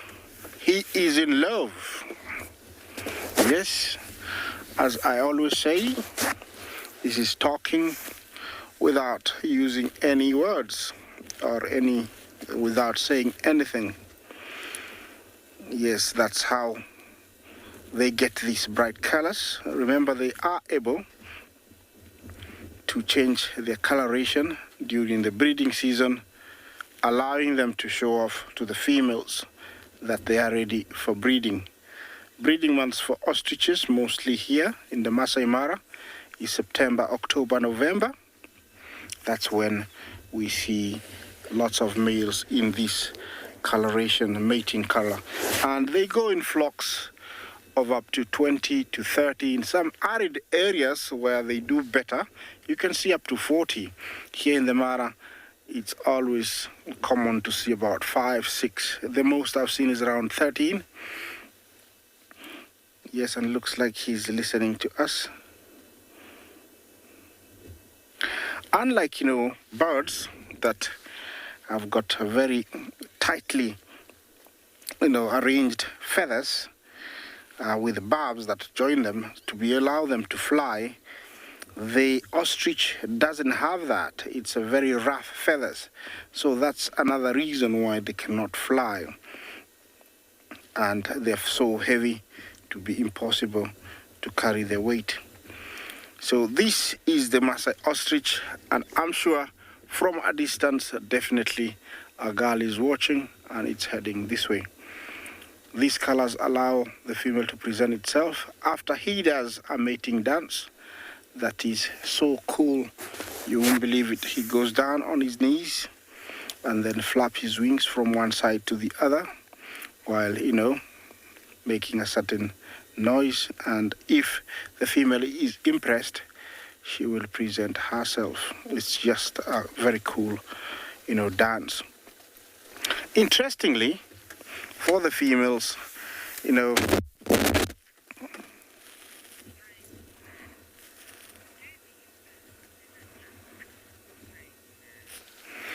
strange lad, Jumbo, do these birds ever jump?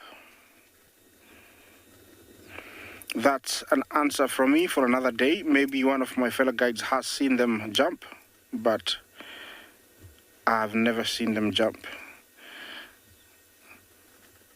I don't think they jump, but I live to be corrected. They don't jump. Strange lad, and here looks like he's really enjoying the grass.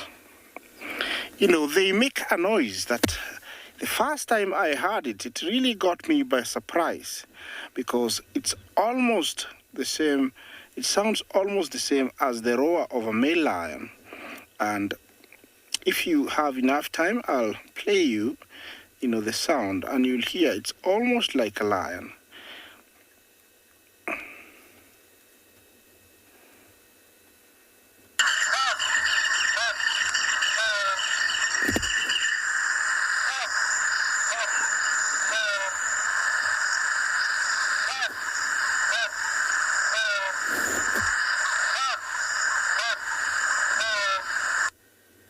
Yeah, well, it does sound a little bit interesting, with the sound, but it actually sounds like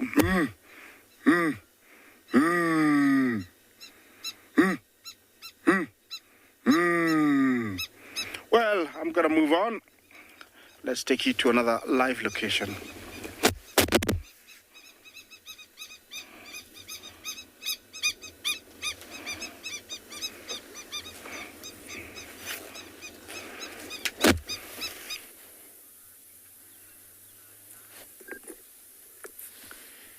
So we've made our way back to a watering hole, and it's quite a large watering hole where there's not too much going on at the moment.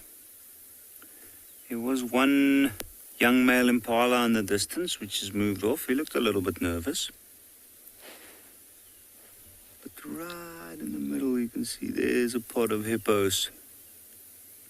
And they're all snuggled up together.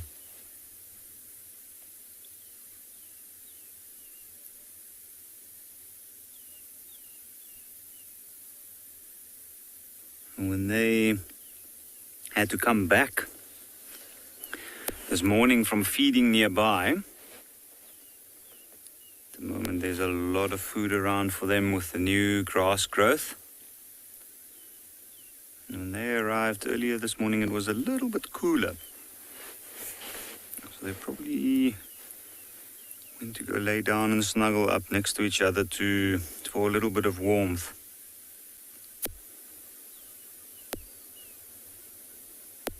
But they're very relaxed at this point, and I don't think they're going to be extremely active.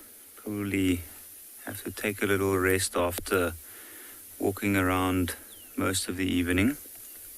Now, we had a look yesterday and we saw a very, very small baby hippo with the mother somewhere in this watering hole, and I'm wondering if we might actually get another glimpse of it.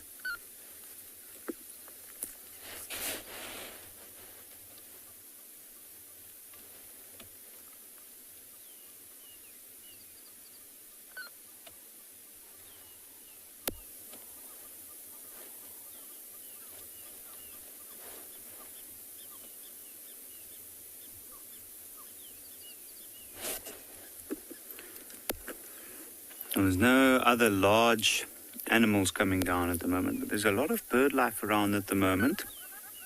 You can hear some hornbills doing their display in the background. There's also a blacksmith lapwing around this area.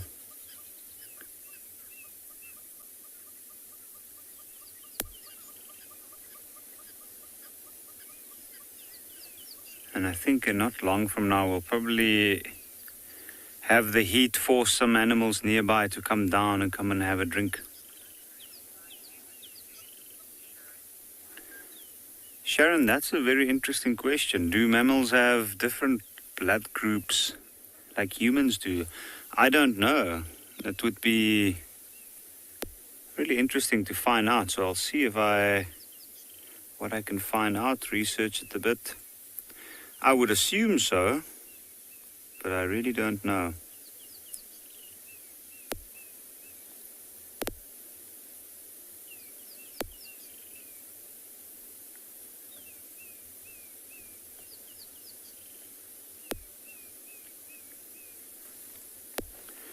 Oh, I can see there's a little bit of, we've got a blacksmith lapwing there.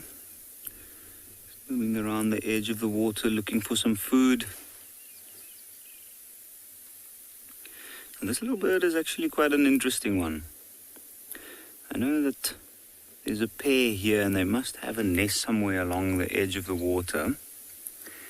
But I've noticed that they're quite aggressive towards other small little birds. I've seen them chase off three-banded plover. On occasion, they even try go at the thicknees, the water thicknees.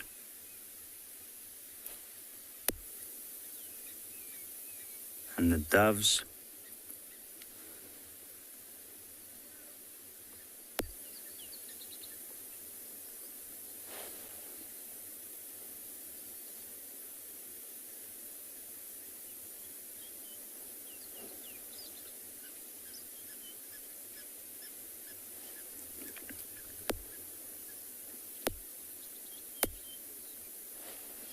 And you can see from the hippo side, I just thought I saw something move, but one tried to raise itself out of the water. Now I was hoping that maybe we might see the little one come up. Often we get to see the little ones come up on the mother's back. So Rita, why are hippos and crocodiles enemies? I don't know if they are really enemies. I'd say they actually coexist quite peacefully or relatively peacefully under circumstances. You'll often see crocs off on their side of the water and the hippos off on their side of the water. There might be a little bit of aggression or tension if the crocs get too close to the hippos. And I guess that might just be a natural instinct from the hippos reacting towards the fact that the crocodiles are predators by nature, and for a baby hippo, any predator is a potential threat. And maybe that is why the adult hippos perceive the crocodiles in that way. And they are big enough, they are strong enough to actually hurt or even kill a crocodile in an extreme case. That's why you usually notice that the crocs stay well out of their way if they don't have to go close, they'll rather stay off. And also during droughts, when hippos die, and the ones benefiting is the crocodiles, and they often watch that.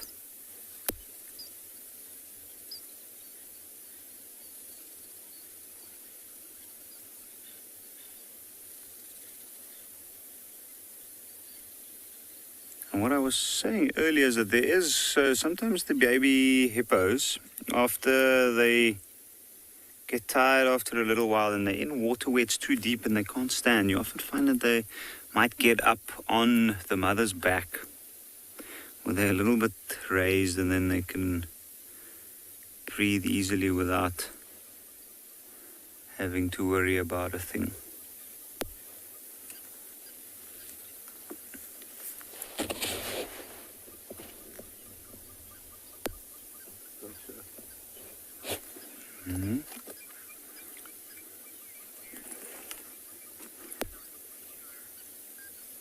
Not sure what happens to hippos if there's no water. They move. Hippos are quite capable of moving on the land. They do have certain limitations in terms of how quickly they dehydrate, and they do need water on their skin regularly. So if they have to move, preferably in cooler weather. But come the end of the dry season and the watering holes, the water in it looks very little and like it might dry out. And then the hippo will plan ahead, and once it gets a cooler day or an overcast day or even a night time, most often at night time actually, it might use that time to move out of the area, move into an area with a more permanent water source, or at least something for the foreseeable future. Sometimes you find big male hippos or other hippos in small little pools, mud pools and things, and that might just be because they are technically moving through an area and stopping along the way where they can during the day. But they usually go to areas with more water. And then a lot of them do suffer from the fact that there's no water. In which case they'll provide food for the predators in the area, and that way pretty much complete the circle of life.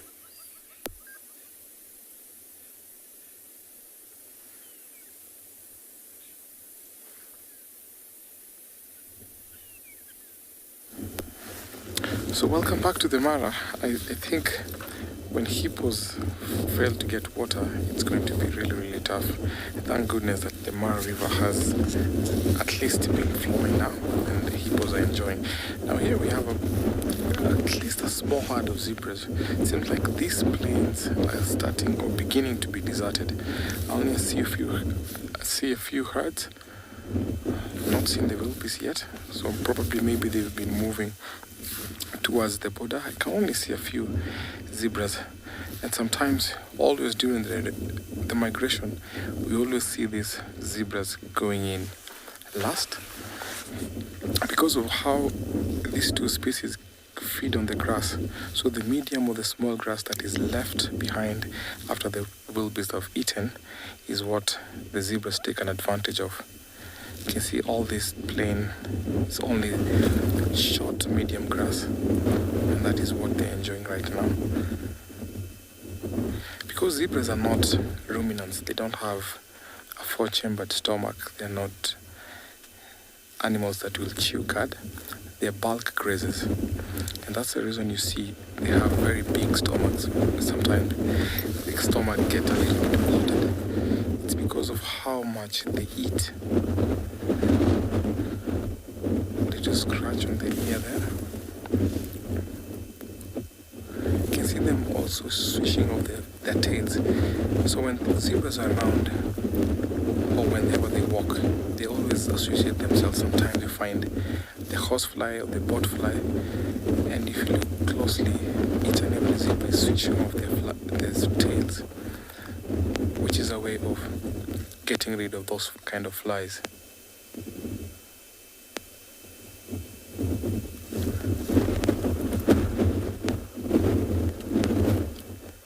Now they'll keep on enjoying this grass because it's very rich in protein and calcium, which is a good source of food.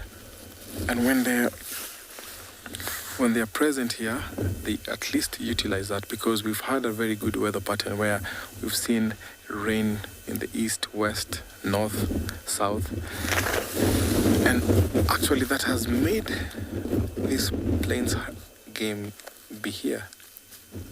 Now those are also resting. You can see they're facing the other direction of the wind, where the wind is blowing off on their faces. And because of this very stubborn fly that always follow them, and that fly, sometimes they lay their eggs on the nostrils of this game, which is called a botfly. And sometimes those maggots crawl up into their brains and they keep on eating. And sometimes it becomes very, very tough for them. So it's a good way of actually facing off so that the fly does not come to them.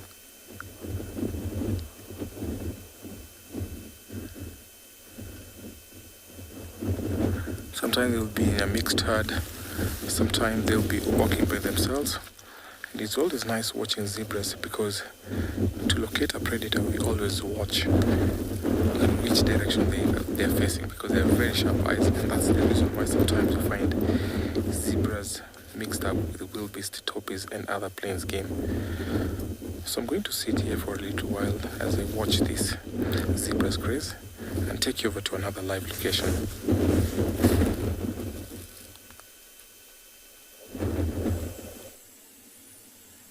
Zebras are black and white, but this flower is pink and yellow. Gorgeous flower from the sickle bush. I think we're in for a bumper flower year this season.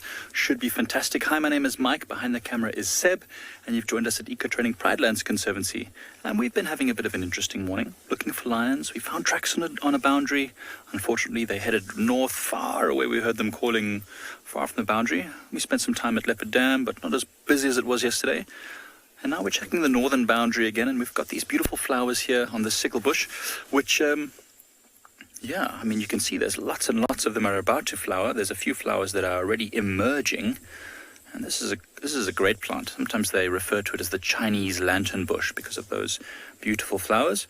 You can see there's a lot of them that are still green that will start flowering wonderfully. Can't wait till they all go. It's laden with the flowers, actually very heavy. Can't wait till all these colors pop out. And next to it, there's another interesting plant, which is called a flaky bark thorn, which has a flower very similar in color to the yellow part of this one, but it's more like a round pom-pom. So they're not quite ready just yet. As Seb zooms in there, you'll see those green circular objects. Those are the flowers that will eventually start to turn into these yellow pom-poms. They're really, really nice. So it's going to be a bumper season for all the thorny trees. We've already seen the knob thorns flowering incredibly, and these will be the next ones. It's really nice. These are no longer called acacias. It used to be Acacia exuvialis. It's now Vachelia exuvialis, the scientific name, and that's to do with these straight thorns that look like these and the circular round pom-pom flowers, which will attract a lot of insects. I think last year was quite poor. We didn't see many flowers at all because the rains, although were nice, they came very early and then they didn't stick around. And I think all the plants have been saving up their bioenergy. And this year, as soon as these gorgeous rains came with this nice warm weather, they have all started to shoot in abundance. Look at those very sharp white thorns that you see there. And these things will cause you a little bit of concern. Don't stand on one of those. Not pleasant at all, I tell you that much. Remember my brother once, he and I were playing a bit of hide and seek, and he ran and stepped on one of these, and that was a very exciting story. He had to go to the doctor. It wasn't so pleasant for him, sticking out the top of his foot.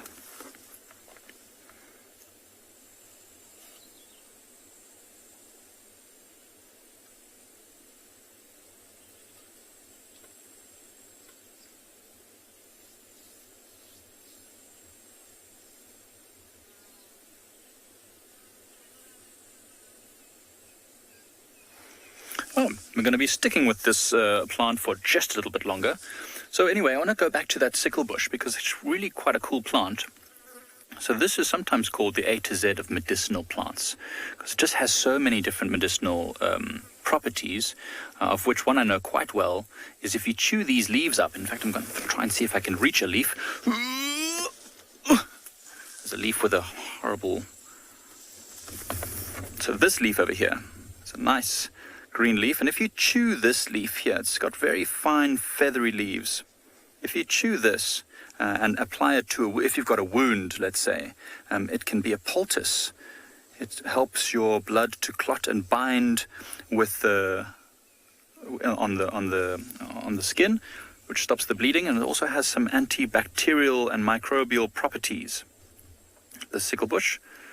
So when you chew this, it's real good for wounds. And then you wrap your wound in some sort of a bandage if you can get one. Remember I talked about the bushman's poison bulb, which is poisonous when it's wet, but when it's dry it makes these nice fine leaves. And you can put that over a wound, and it will protect it from dirt, getting dirt in there. such a gorgeous tree. And in fact, we got good. Oh, there goes a really cool bird. Oh, it's gone now. There was a green wood hoopoe flying over us, sometimes called the laughing old woman. Anyway, let's try and do a bit of a drive. I think we can do it. We've got really good signal here. What do you reckon, Seb? I think we can go for a little bit of a drive. Let's see what else is around in this area.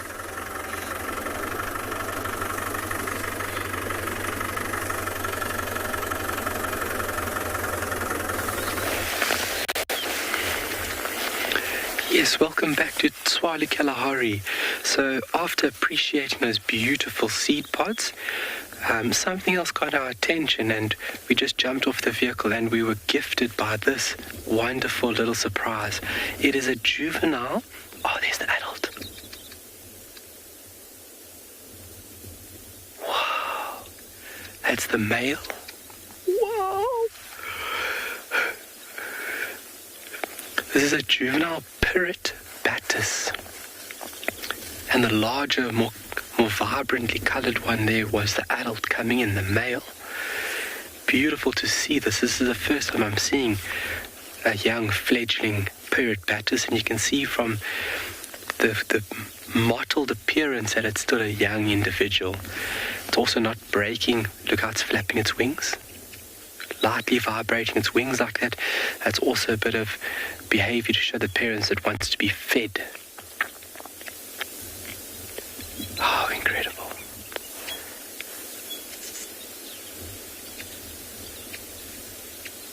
So it was actually the sound that got us first and foremost.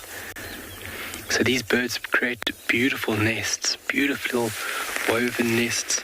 There is a little cup nest on a branch, but the skills at which they do it to keep the nest concealed is remarkable, using lichen, using a little bit of spider webbing, even moss at times to conceal the nest. David just trying to get us into a better position here. The little juvenile has moved off deeper into the bush. There's the adult on top. And there's the juvenile slowly making its way through. So we thought we could find the nest at first. That's actually initially what we were looking for. And then we just saw this little thing not breaking cover. And then on a closer investigation, we can see it's a juvenile. Just through there. So David just lining us. It's a little tricky with all these seed pods, but you can see how well concealed this little bird is. Because a raptor like a pale chanting goshawk or a falcon would see this as a very easy opportunity. And you can see the protection that this blackthorn provides, not only with the thorns, but the seed pods now too, making it very difficult for one to see this little bird. Because its wings aren't developed, it can fly, but maybe only 5 meters. It's not an efficient flying bird at this point in time. So the parents will be providing a lot of food for it. So they would come back here 10-15 minute intervals and feed this little one so that it can grow up to be a strong adult. Got it. Very difficult in there. There it sits. All right, from this fantastic sighting, we're going to send you off to one of our colleagues. We'll see you shortly. Very hard.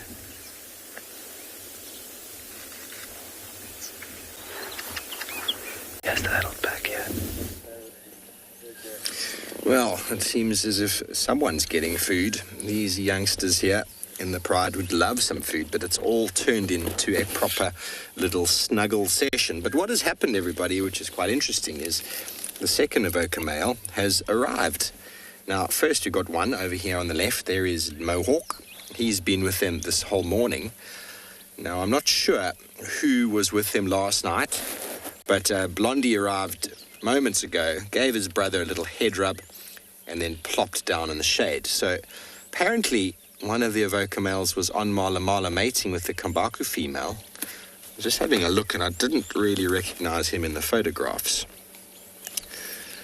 I know James Richard saw that photo, so please let me know, James, which one of these two males it was, because I don't think it was either of these two males. But then I've been wrong before. He is snarling quite a bit in the photo. But a mating session with lions normally goes on for 3-4 days. And this male's only been missing for 2. So maybe it was a very short romance. But if he has been all the way down in Malaman and he's found his brother again, he found him by smell, which I find quite incredible. Obviously came walking along, and he would have picked up on the scent of the lions not far from Twin Dams, and he walked right here. Then again, they do have enormous nostrils, and I could probably follow fresh lion smell if I was walking with my nose on the ground. Especially these guys today, they're smelling quite ripe. I think they're still smelling of the rotten hippo they were eating 3-4 days ago. There's a lot of love here, isn't there? We watched Amber Eyes there. She's in the middle. She arrived and she decided she wanted to be Little Spoon. She's the one there. She plopped down in front of her sister, allowed her sister to lift her arm, and said, I want to be Little Spoon today. And now they're snuggled. So much love, isn't there? Lion prides. A very close-knit family. You see all 5 of these females are touching each other. All of them touching.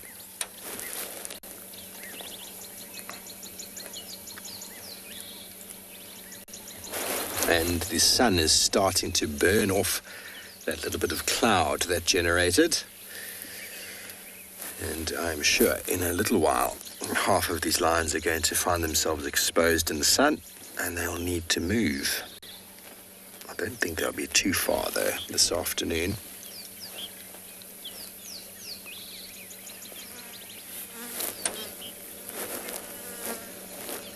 Some nice tall marula trees around, so they'll probably find themselves within a radius of 50-odd yards from where we sit.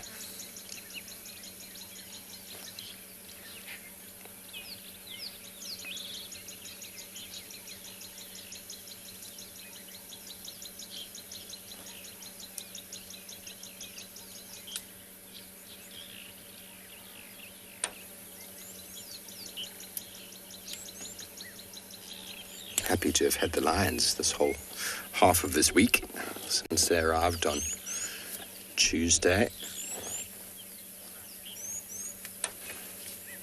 Limeni, the biggest brother, the dark mane evoker, he's in the north. He's been with the Telemati pride for months now. He seems to prefer the attentions of that pride, and these two seem to prefer the attention of this pride. I don't know when last they met up. I think we had Dark Mane walking through Djuma in, I think, end of May, June. He went and obviously met up with these boys, or just did a territorial patrol, and then went all the way back north again. It was a quick little turnaround. I'm sure they communicate through calling every now and again just to reaffirm. But he's been on his own in the north with that pride for some time. And both prides, everybody, are currently with 9 cubs, which is quite lovely. Lion population is booming.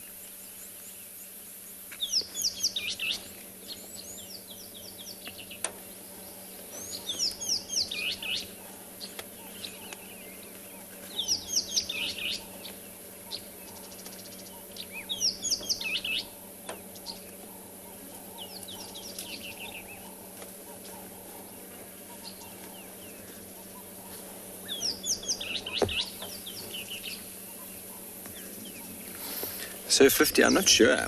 I know that one of the young lionesses was mating a little while ago. I wasn't here, so I'm not sure which one it was. It was before my last stint, and it's less than 3 months ago. So it's possible one of the youngsters, the sub-adults, is pregnant.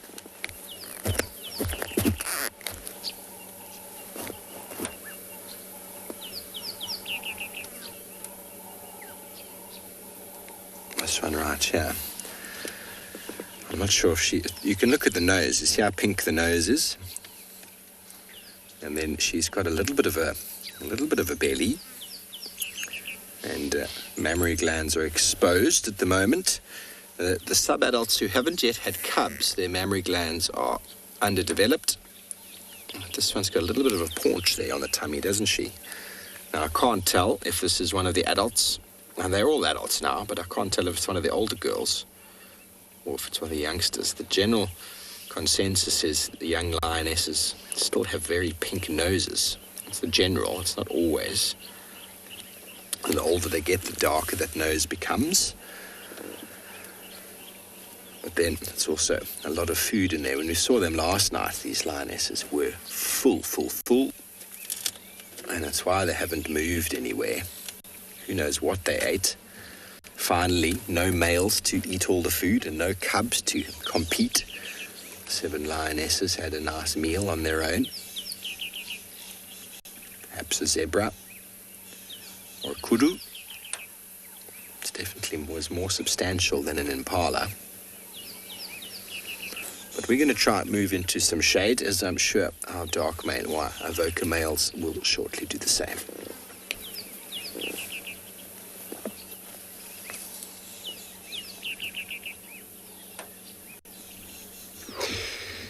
Beautiful.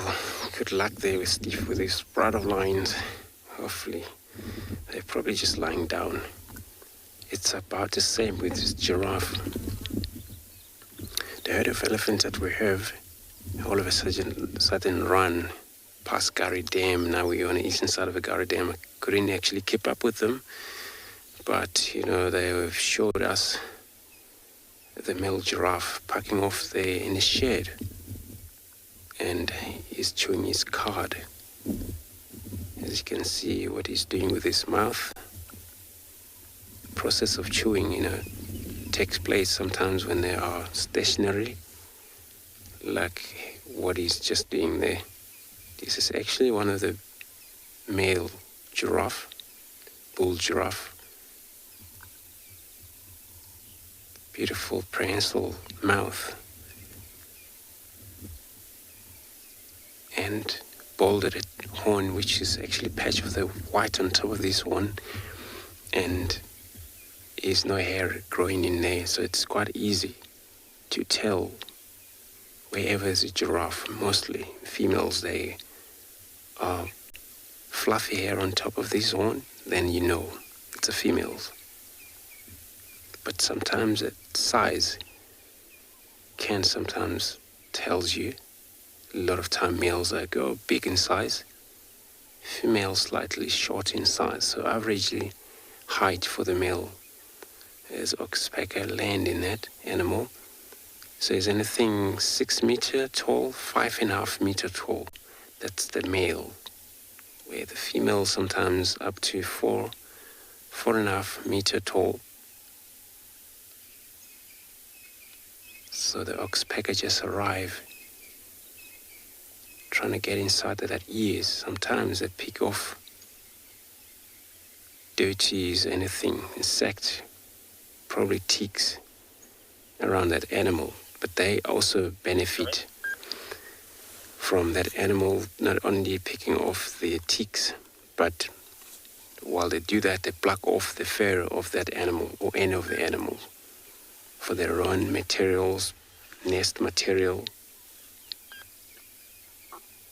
They would use a lot of twigs when they do that sometimes, but they're for smoothing up the nest. That's a final building. Just before they lay eggs, it's going to be nice, smooth, like sponge. And they need a lot of hair on animals, these birds. Then he's so kind of like politely enough to let that bird inside to that ears. Is actually playing an important role. Most animals, they wouldn't really, or they won't get rid of anything on their ears like that, but that bird would be able to help them. Look, all the fold of the neck also behind the ears as well. It's get plucked off. As you can see, this bird. And they have a special claw able to hold on an animal, not to harm the animal. Sometimes just grab and move around the animal's body. Looks like it's probably something that bird is trying to pluck out off there, but it's playing kind of harder to get.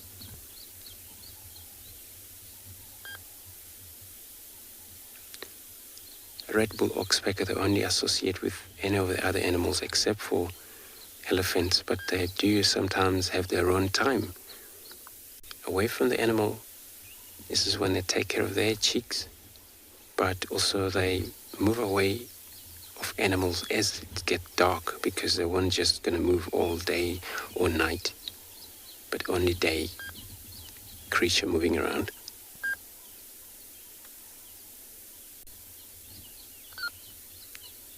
So it works better for a giraffe chewing cud, also standing up.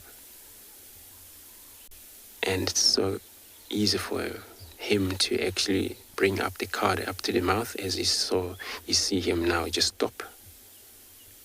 If he actually managed to focus on the throat and the cud go up to the mouth, be re-chewed again, and every time he stopped chewing, this is when he swallowed. Sometimes chewing doesn't take longer. Also, to swallow doesn't take longer. Or regurgitate doesn't take long, even though it's a long neck animal. It's got a kind of a special pressure that pushes the cud up to the mouth along that esophagus systems.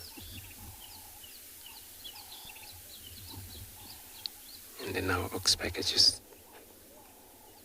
thought it's so important to roost right on top of behind of his horn. And I have an advantage of see far. When he's packing off like this, anything move around here, you will able to see it. They're one of the longest animals around, giraffes. And we're looking at the southern giraffe.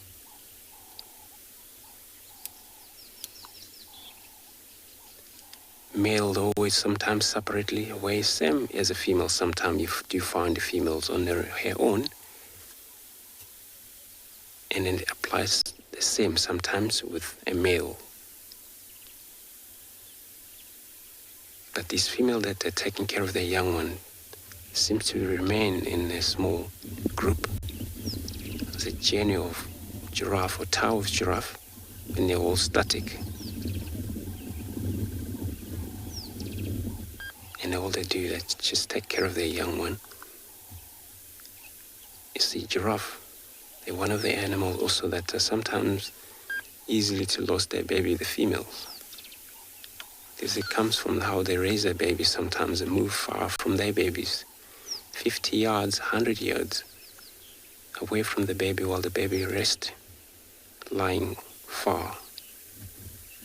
And a lot of time get hunted. If the baby is still young, can be taken by male leopard or lions, roughly. But separately away from their babies, when they return back to the scene, they find their baby's gone or died, and they do that. So I'm going to carry on, check on the eastern part. In the meantime, I will be taking you to another live safari.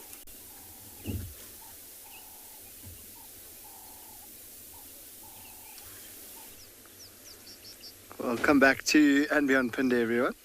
And we have found some giraffes. And they are, well, there's a couple here, but this one that we've got in the screen at the moment is staring us down. It has been feeding on the short shrubs around it there,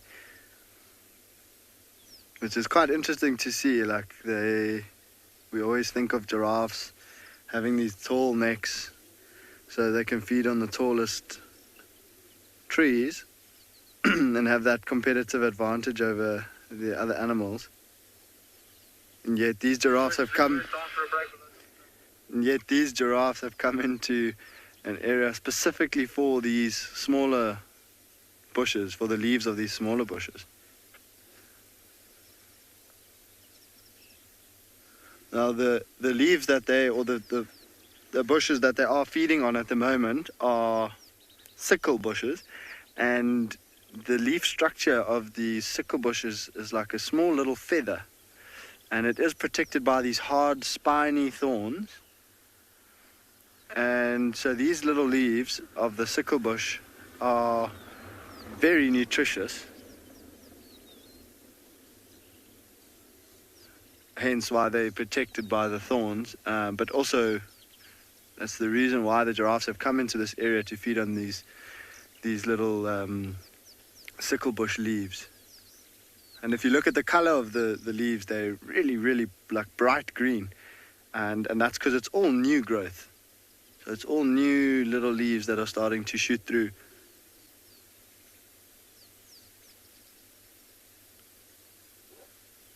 Oops, buffaloes are running.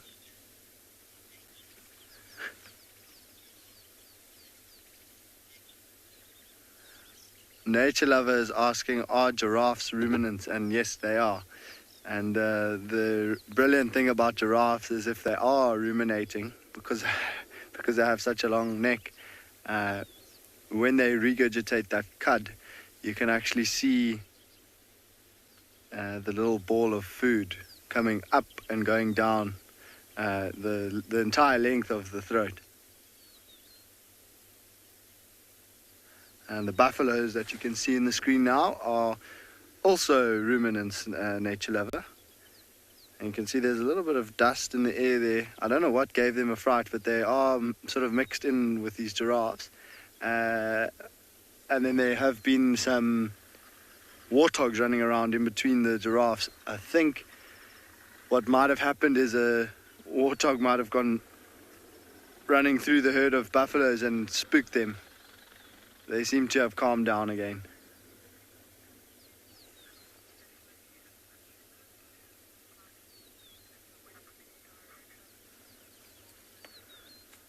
But it's peaceful scenes this morning. It's really, really hot, but we've got some cloud cover at least today. But one thing that I'm really glad about is that we don't have the wind that we had yesterday. The wind was howling, and so today it's nice and calm.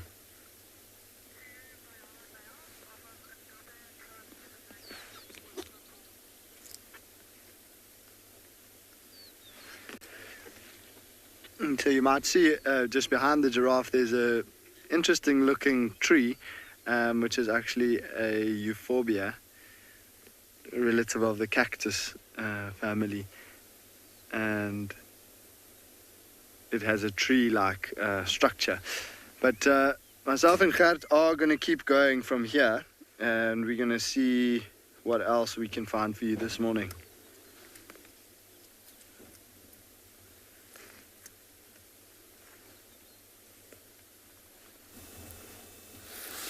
So welcome back to the Mara, where we've come across two species of birds. We have the Egyptian geese and we have the grey-crested crane, or the Ugandan crane. It seems like one of them is actually sitting on a nest. The one to the left, you can only see the crest popping up on the long grass as the wind is blowing the crest.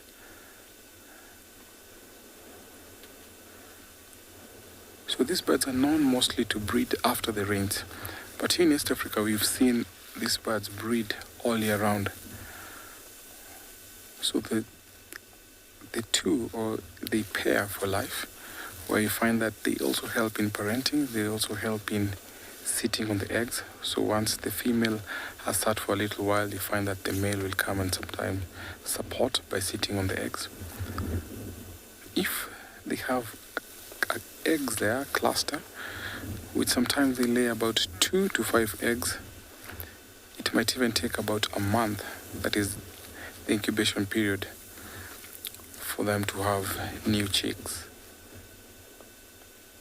Interesting thing that when the chicks hatch, they're also precocial, where they're able to run within a few minutes after they hatch, which is very important for terrestrial birds, birds that don't always fly. Even though they can fly, they always see them walking on the ground looking for food, because these species are omnivores. The crested crane will eat on snakes, they'll eat on seeds, grain. Sometimes they eat, I've seen them going after rats. While the Egyptian geese are normally grazers, you'll see them eating grass only. Very nice to see these two species cohabiting together. Now they always pick a very good spot where it's favorable for them as they nest. So right here, it's actually in the middle of a pond. So they'll fly to get there, which is a good way to keep off from predators. Even though the pond is getting dry, that is a suitable place for them to come and nest. The crested crane is an endangered species of bird. Even though we come across birds across the plains, across this savanna, their numbers are going down because they've become a menace to farmers because they eat on the seeds, they eat on the freshly sprouted plants. So farmers always put insecticide or pesticides to protect the seeds as they want them to mature and have very good plant of harvest. So these birds will always come in big flocks into those farms, into those farmlands, and as they do such kind of feeding, when they take the grass seeds or the plants that are spreaded out, they always fall victim to the insecticide or the pesticide that are put by farmers. So that is the reason why these birds are endangered. I always love when they're doing the courtship dance. You always see them honking, displaying of their wings as they fly to attract a mate.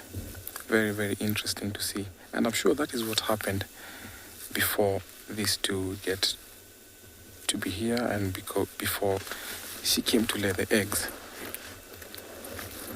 Now the other bird, the Egyptian goose, they always pair. So it's very nice to see these two species here, and they always pair for life. A very nice spot to relax and a very good place where it's, of course, away from danger.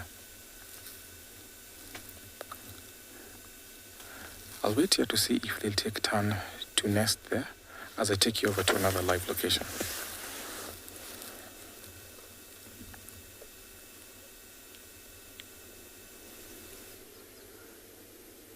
Welcome back to Ambient Pinda, everyone. I would be lying if I said it was definite, but the speedy little tortoise that you can see in the bottom of your screen there might be what spooked the buffalo, because they're all having a having a good look at it as it's walking past. Look at there's a buffalo that's coming in to investigate now.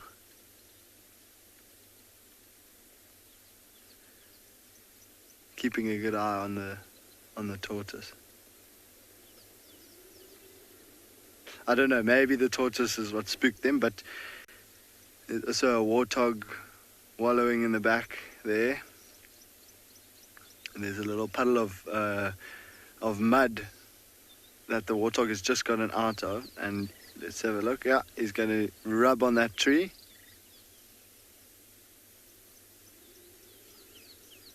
Get right in there. There's lots going on here, so we were about to move on, and then we decided let's go and have a look at the buffaloes. And yeah, now the giraffes have come back and joined the buffaloes. There's a warthog. There's a tortoise.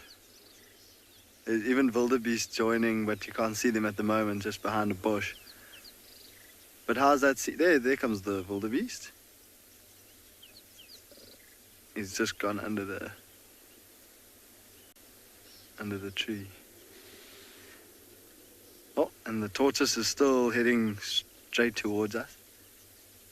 He had a like a blob of mud on his back, which I don't think he got. I don't think he got that up onto his own back. But I had a look with binoculars, and it looked like his legs and stuff were a little bit muddy, so I think he did cross through some of the mud, but he must have gotten a bit too close to one of those buffaloes, and it seemed to have flicked a blob of mud onto the tortoise's back, but it looks as though it's fallen off now.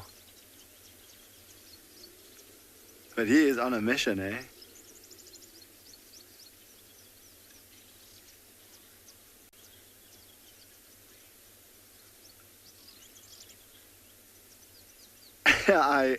I agree. Our Laura Moore is saying that this is a very brave little tortoise. Yeah, I mean, to mingle with buffaloes that are 500-600 kilograms, and you're a 2 or 3 kilogram tortoise, it's pretty brave. But he has confidence in his shell.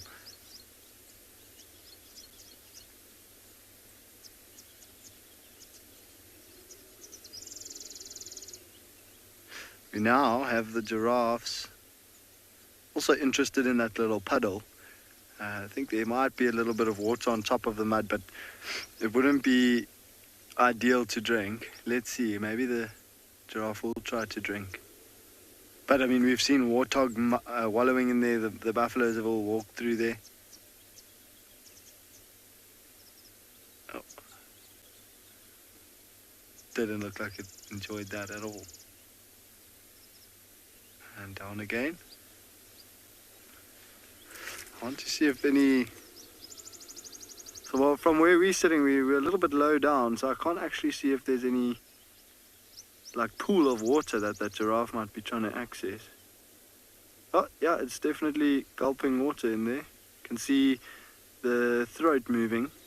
I don't know how well you can see it on the camera. There we go. And water running out of its mouth as it flicked up. So there's definitely a little pool of water there, as well as, I'm sure, quite a lot of mud along the edges. That warthog, when it came out, was shiny all over, absolutely caked in mud. And certainly water, the giraffe slurping away there. And then the wildebeest in the background as well has joined for a drink. Oh, here comes the warthog. You see the warthog here? Oh no, he's turning away. Oh, he's leaving us. See how shiny the warthog is? Its tail even sticks when it flicks up to the side. Its tail gets stuck to its body.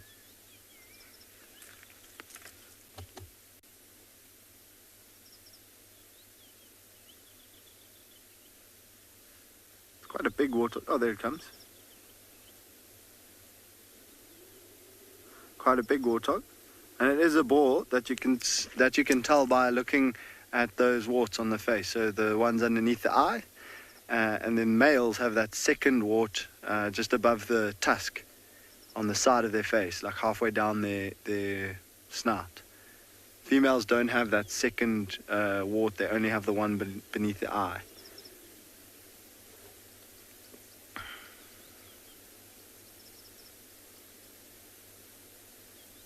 Maybe he's going back to the mud.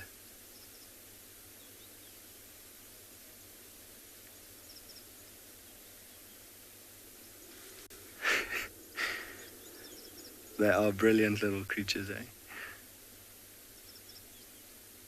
Now the giraffes are getting really stuck into that... oh, going for water again. They're feeding on that little thorn tree that's just above the mud wallow.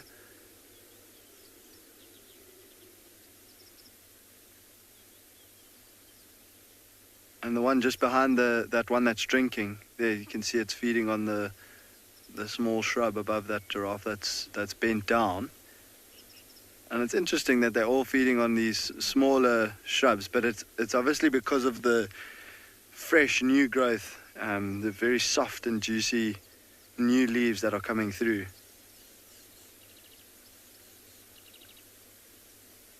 I think it's easy on the palate, and it's really easy for them to digest, but also they all know that those new little leaves are very, very nutritious. What a peaceful scene, eh?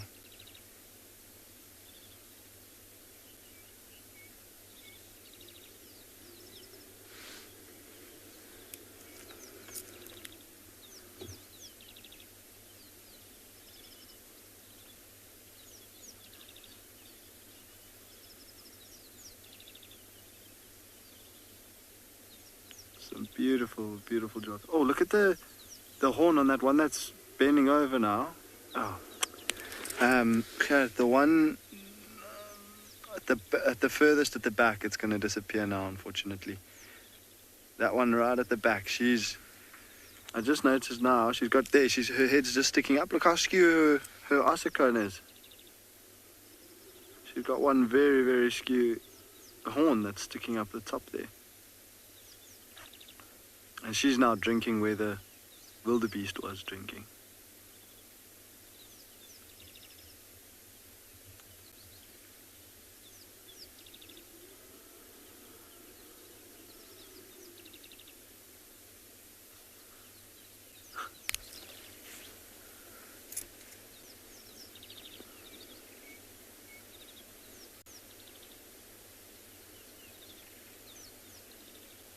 It's always fascinating watching them bend down, no matter how many times you see it.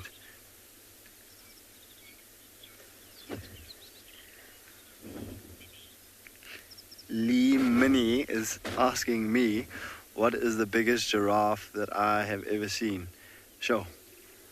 Well, the giraffe that we get in South Africa, the southern giraffe, is quite a big subspecies of giraffe, and so I would say probably a giraffe that I've seen here on Pinde was a big old male giraffe, a big bull, and sure, I would say he was probably close to 2 tons, and he was very, very dark markings, almost black, but he was very, very old. He had lots of fur missing around his neck, but yeah, easily a meter, or yeah, I would say close to a meter taller than the fully grown adult females that he was with, so around about 5.5 meters.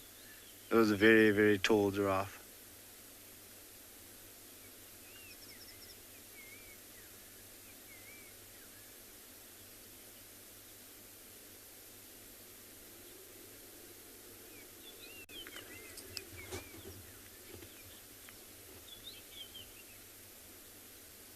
Alright guys, Gert and I are just going to sit and enjoy this scene for a little bit longer, and we're going to send you off to another live location.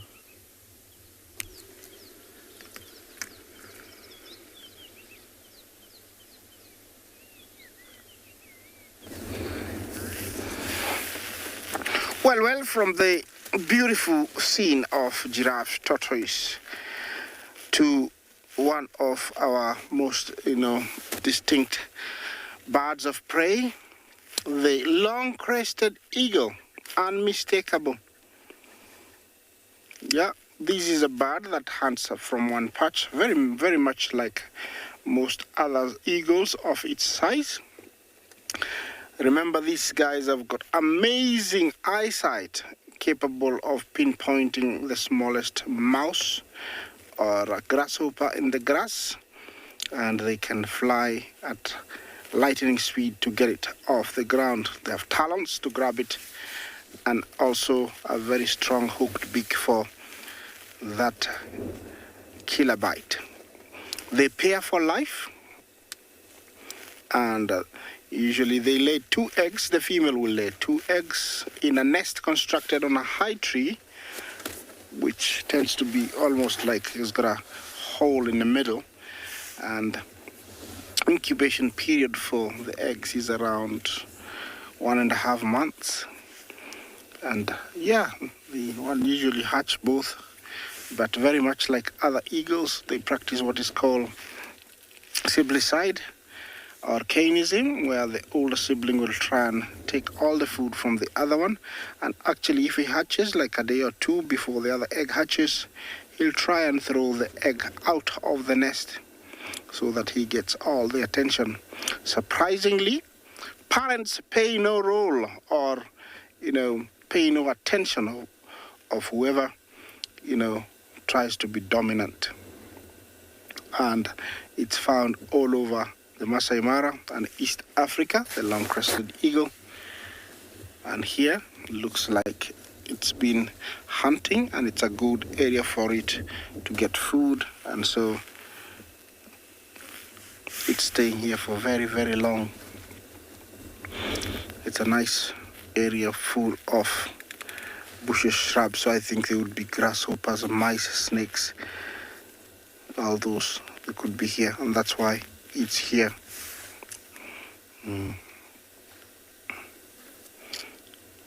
Well, it's a very beautiful bird. Look at it, perched there.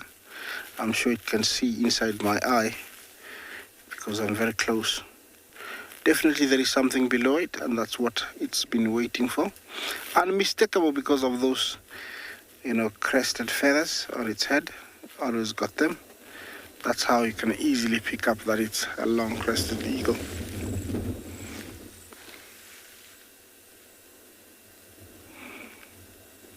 Remember, most of these birds live a very long time.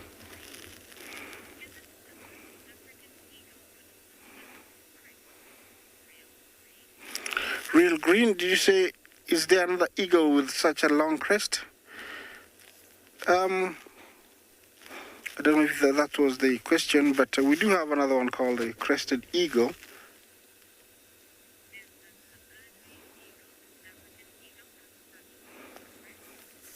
Oh, is it the only eagle with such a long crest? Yes. I don't know any other with the most pronounced crest more than the long-crested eagle. We have the crowned eagle, but it doesn't have that distinct, those feathers, hanging out there.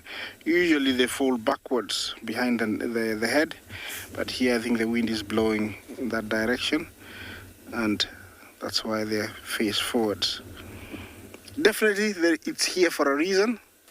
Normally you find them in very high trees, and maybe whoever he was coming for has noticed that it's here, and so they're staying put and still, and that's why it hasn't gone down to get anything. Okay, I think it's best for me to try and find something else. Yes, that's a beautiful view of the Mara. Yeah, let's take you to another live location.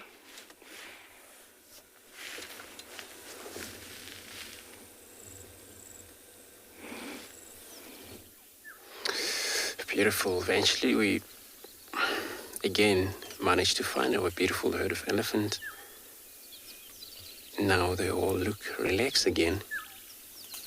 Not sure why they all of a sudden ran away from that last position where they were. Could be that they probably heard sound, they were not too sure. Which they do that sometimes. They're quite a big animal, but if there isn't a sound they're not too sure about, you can't see what it is. Even probably a lizard or a mice sometimes shake harder in grasses as they're trying to move away from them. They're also going to move away immediately. But once they know what it is, then they won't just going to run. We're just going to stand their ground, trying to see what's around. There's another elephant right in the thicket there. They kind of spread around in this area. Could be the way that they are here now. This was the aim for them to reach this far, because there's sometimes an experienced animal, elephants. When you see them move in that kind of a mission they do, sometimes it's all about switching from place to another for their feeding wise.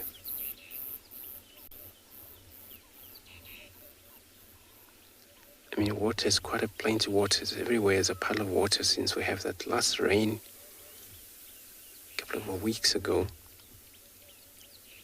They don't have to go to a big lake for them to drink. No, they can drink as they go. Makes quite easy life.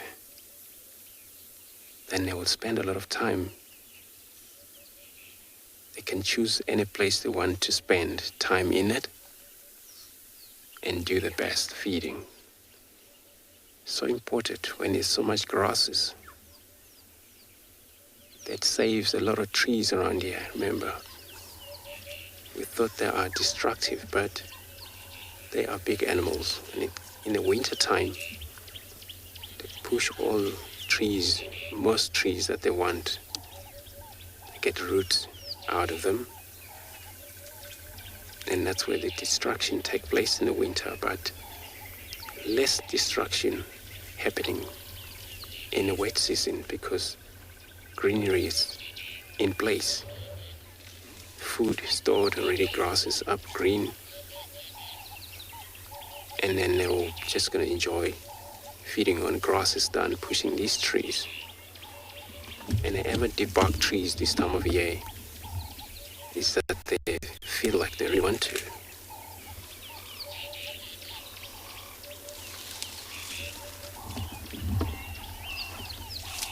Kim, welcome to the beautiful show this morning. You're right, I'm not sure what bird was it, but I'm just gonna listen carefully again now.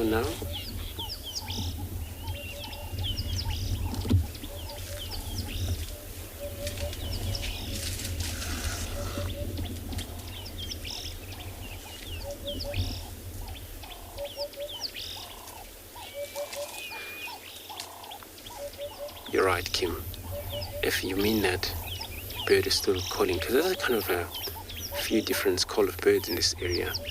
So from the hoopoe, that calls like whoop whoop whoop, whoop whoop whoop. And there's also cape turtle dove who's also calling. But I also heard emerald spotted dove as well. That was also calling around here. So this is what to remind, even if you're not around here, but you are around here because you're with us live and everything happened. You immediately able to witness or able to hear it. Isn't that great, watching the wild animal? At the same time, there's a lot of a beautiful nature sound coming from all different type of birds, especially when it's tightly quiet. Wind died down. Sounds of birds are so great. So I'm not going to spend much time with these elephants. I'm searching around here for possibly a leopard. I'm not sure. Was a call this morning, but nobody find it.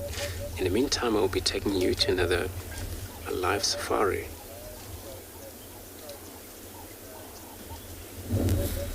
It's always nice watching elephants, but here we have one big giraffe bull, and you can see there's some oxpeckers on his neck, on his back, trying to pick up some ticks. And over in the background there's another giraffe. Look at his massive neck. Look at his head.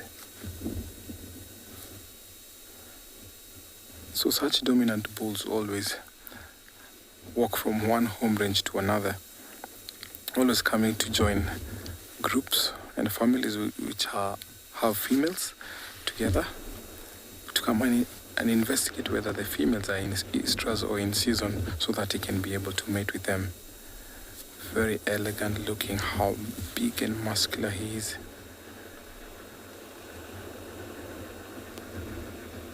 Very strong legs, as you can see.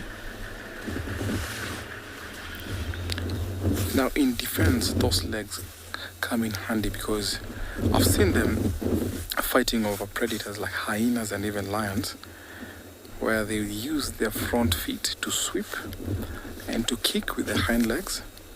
They are very strong and sharp hooves. Sometimes those hooves can actually break the back of fully grown lions. I've seen them when they're fighting off lions, and I tell you, it's a very big fight to bring one such big giraffe down. Always dominant bulls will always be standing in a very unique way, very stretchy, always raising their heads up to show dominance. And of course, when they come across younger bulls, they always want to show that they dominate. And these bulls will always walk from one home range to another. Now in the background, you can see there's another giraffe. That's a mother, a female giraffe, with some little young ones actually feeding on some bushes there. So this male giraffe has come to investigate whether some of these females might be in estrus, but it seems like no one of them is in estrus because they have calves, and you can see the calves in the background. One of them is actually feeding. Look at how that female is actually chewing the cud, while there's an oxpeck actually grooming her neck. So these females will always leave the youngsters alone.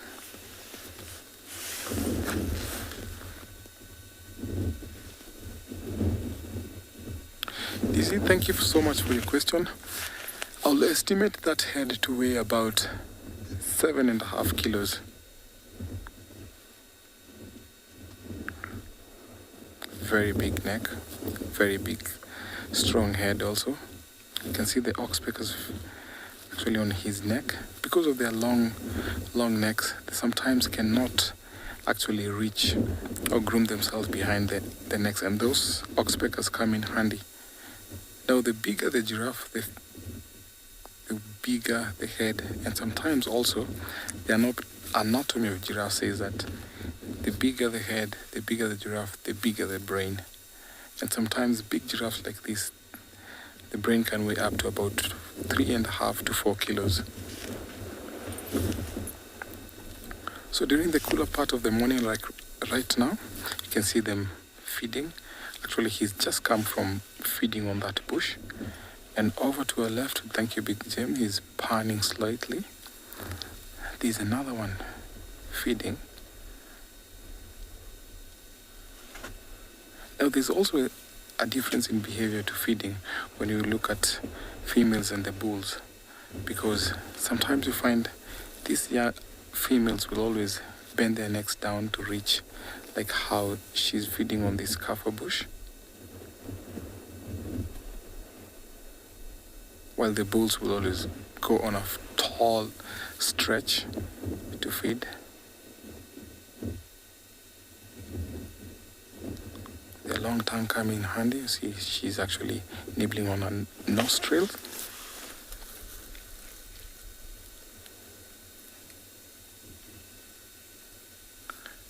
Their calves are left somewhere safe, so they can watch over them, and also it's a good way to protect them from predators.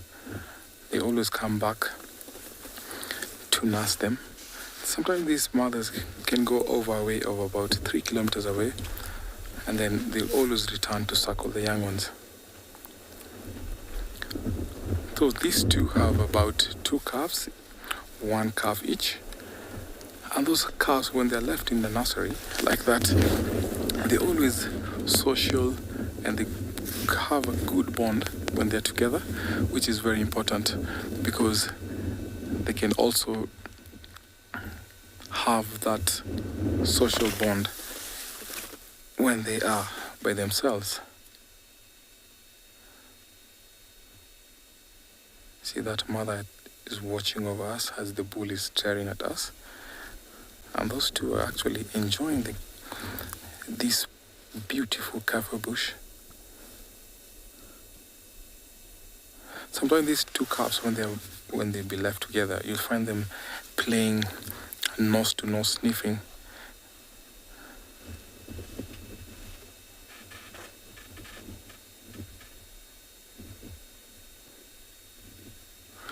Patricia, thank you so much for your question. I think that I will worry if giraffes will sleep down like elephants. But when sometimes they want to rest, you'll see them folding their legs and then get in a position where it looks like they're sitting, which is very, very important to know that even though sometimes they get to that position, it's a vulnerable position. So it is most likely to find them sitting other than them lying down like elephants do.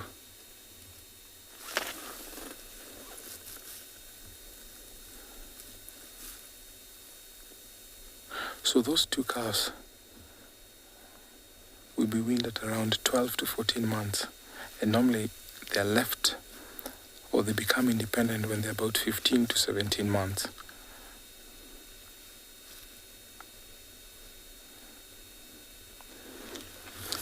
Although it's not unusual to find the giraffes females with males, sometimes you find the younger males, younger females, and females with the calves together, but always the big bulls will roam by themselves, like this one here.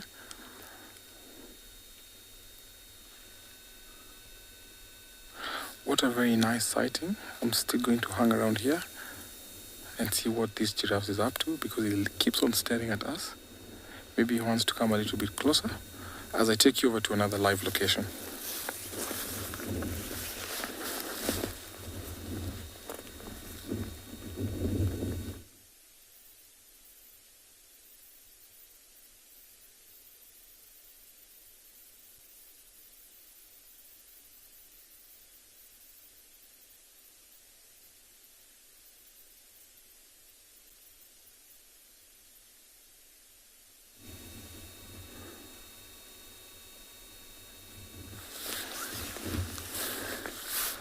He's still staring at us, not moving any further. But this is one thing that they always do. This is a resting time. So when the temperatures rise, you find that giraffes will stop over in the middle of the plains if there is no cover. Sometimes you'll see them actually under a tree resting. And this is one way that he's resting. Actually, you can tell that he's resting. You can see the oxpecker doing a very nice job there. But this giraffe is chewing his cud. Preferably they'll feed during the early morning and the late afternoon, and then during the hot temperatures of the day they'll be resting. Pick a spot where they stand alone, or maybe in a group where they'll be in that position, keep on twisting and turning his head.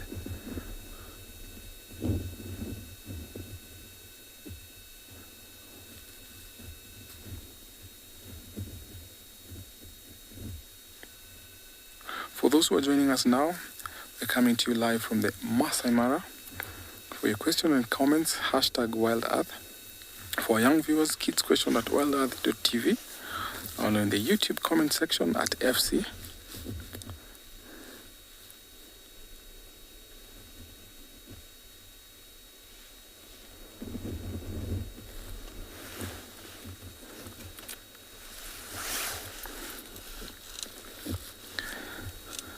Seems like both of these giraffes are staring at us.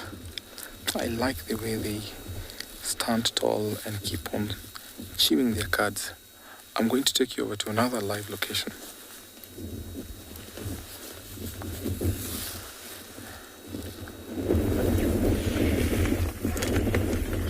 You can never get tired of looking at giraffe. If you do, sorry for you. But look what we have found snoozing in a nice big camel thorn. This beautiful Varro's eagle owl just taking it easy on this nice cool Friday morning. You can see with those pink eyelids he is semi-snoozing right now. Still have not come to a conclusion of why those eyelids are pink. It was a great question asked a couple of weeks ago. Still no solid concrete information as to why it is that color. It could be a change from juvenile. Juveniles also have these beautiful pink eyelids, but a very defining characteristic on this bird, along with its very large size. And you can see with the semi-circular disked face that it is an owl.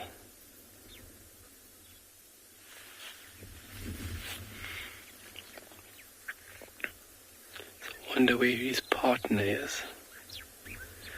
This one does look a bit smaller, so this would more than likely be a male. Males are smaller in terms of size and in weight. Male would weigh about 1.7 kilograms and the female about 2.3, 2.5 kilograms. So she is a little bit bigger in terms of overall size and body mass. Always such a treat to see. Look at the size of that beak. Whoa. You can see those beautiful feathers just above his eyes. back in the day they were thought to increase or allow the bird to hear better, those tufts on top of his head. But now, obviously proven that is just there for camouflage, to aid in breaking up the outline of this bird's body while at rest in a tree such as this. But really nice to see. If you go a little bit more down there, David, you can just see the talon. There's one big claw. Oh my word, look how big those things are. Wow, big feet. Obviously very important tools to capture its next meal. And now just used just to perch.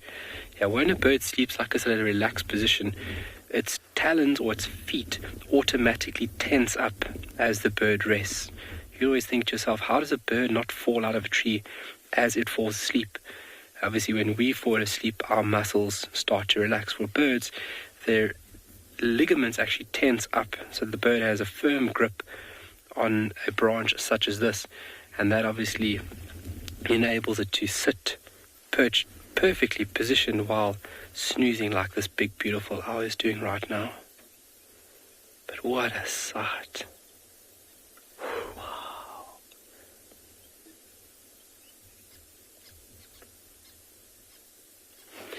So with its partner, it should be in another big camel thorn nearby. They won't always be within the same tree. And it's been about, 2.5, 3 weeks since we've seen one. We saw one a couple of weeks ago. But look how well camouflaged it is within that tree. And then later this afternoon it'll become a little more active onto the onset of darkness. That's where this bird will use the cover of darkness as an advantage. And also its wings its feathers are specially designed in a manner which enables it to fly very quiet in comparison to other birds. Just adjusting. Wow.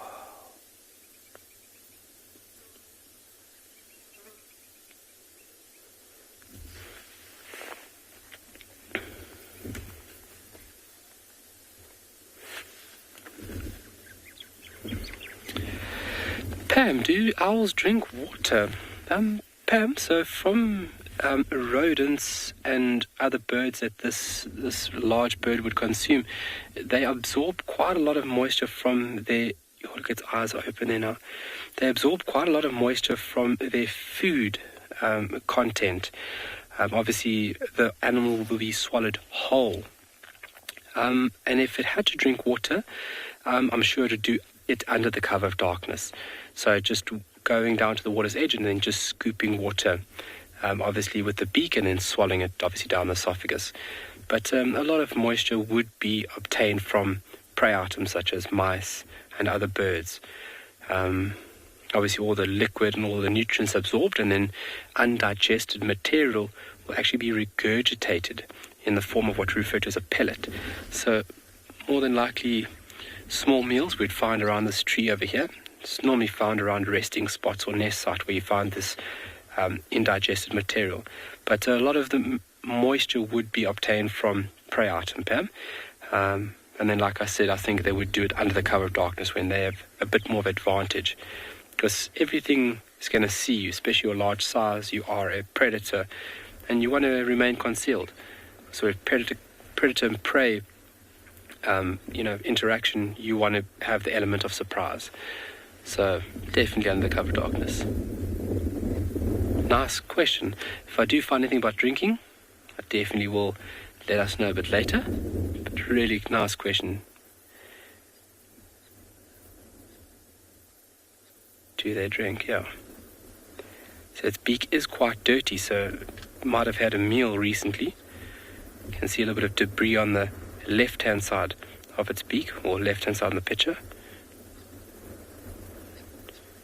So a large item that would be obviously ripped using that hook-like shaped beak.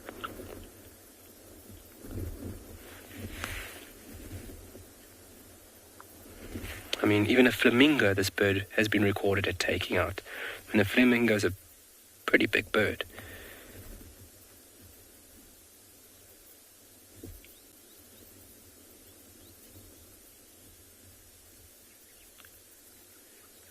Amazing.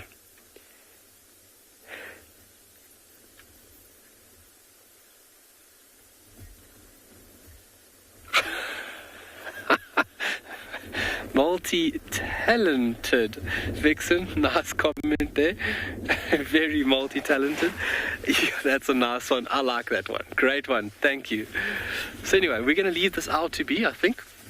Leave it resting here. We're going to continue a little bit further down west here, see if maybe we can pick up on its partner.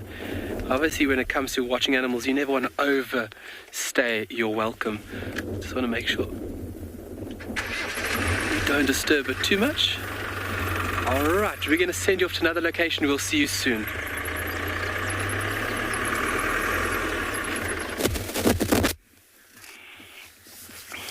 Well, another beautiful herd of Cape buffalo. This is one of the largest herds here in the triangle, and as you see, it is just beautiful. We estimate there are about 500 in this herd, and they're very in peace here. They're spread out everywhere. All these are buffalo. They are not wildebeest. They are buffalo, Cape buffalo. Very spread out. We call it a breeding herd. Very spread out everywhere. This is one of the biggest herd we have here, and they're doing very well, and they're getting bigger and bigger. But amongst them, there is a hippo that is very happy, munching away inside there. You can see it. Yeah, he's right there. It's just beautiful scene. Yeah, Cape buffaloes are grazers and they feed on grass entirely. They say they're herbivores, they graze, and they need plenty of grass each day and plenty of water. So they're always on the move, especially a big herd like this one. It's called a breeding herd. A mixture of male, females, young ones, half-growns. Everybody is here. It's just superb. Remember to talk to us, #WildEarth. Questions and comments are very welcome. It's just such a beautiful, scene, as you can see. I'll let you enjoy that as I prepare to move to the next location.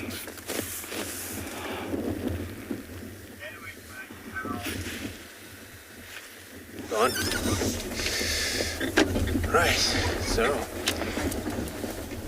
we are in this scene here. Just spotted the snake, which is a black mamba, but it's so quick. So we're looking around here. Always on top of these little bushes, but vanished.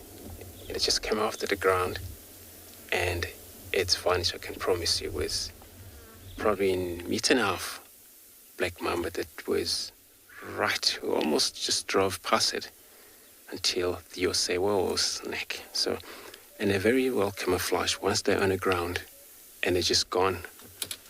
And it surprises me that he was not such a bird here. I'm calling for that snake. It's just because maybe just came out of the hole around here and they're trying to start to get hunt. But it seems to be it's just disappeared. It's so sometimes quite easy when these snakes, they're up in the trees, just like what was happening there when we drove past here. And once they're on the floor, which they use advantageous grasses to go through, and really you hardly spot things like that. But yeah, it was a decent one. So sorry that I couldn't actually able to share with you, everyone. But if it was that a chance, you would have really terrified. It was actually a big snake that. But it's gone. Hopefully we get to see it, or probably went to the hole around here. Don't think the hole is far away. So So yeah, I'm gonna carry on with my journey, search around here. Sometimes you think you're searching around for things that you're pushing to find, and then you find something else. So that was also one of the signs that we have a deadly snake around here. I'm gonna move on, and while I'm doing that, I'm gonna be taking you to another live safari station.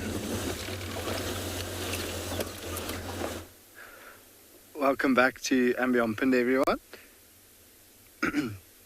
And we did, the action sort of died down at that little mud wallow that we were having so much fun at, watching those giraffe and warthogs and buffaloes. And we came up and over a hill, and we were sitting on quite a high vantage point at the moment, and we were just scanning with binoculars, and we've spotted these 2 black rhinos, and it looks like a cow and a calf, and we have managed to see a 3rd black rhino, which is just in the bottom right of your screen.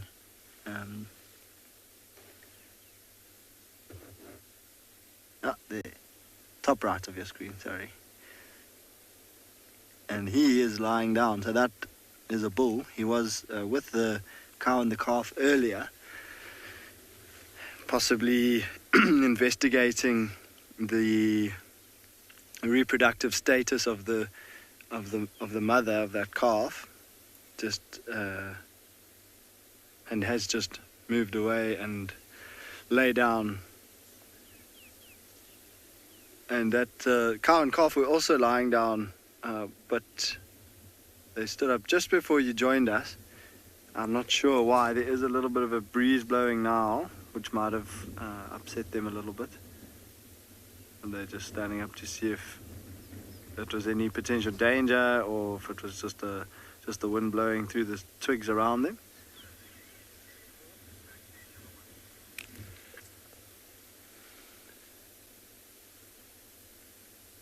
But it's quite a pretty scene. We've got lots and lots of zebras around,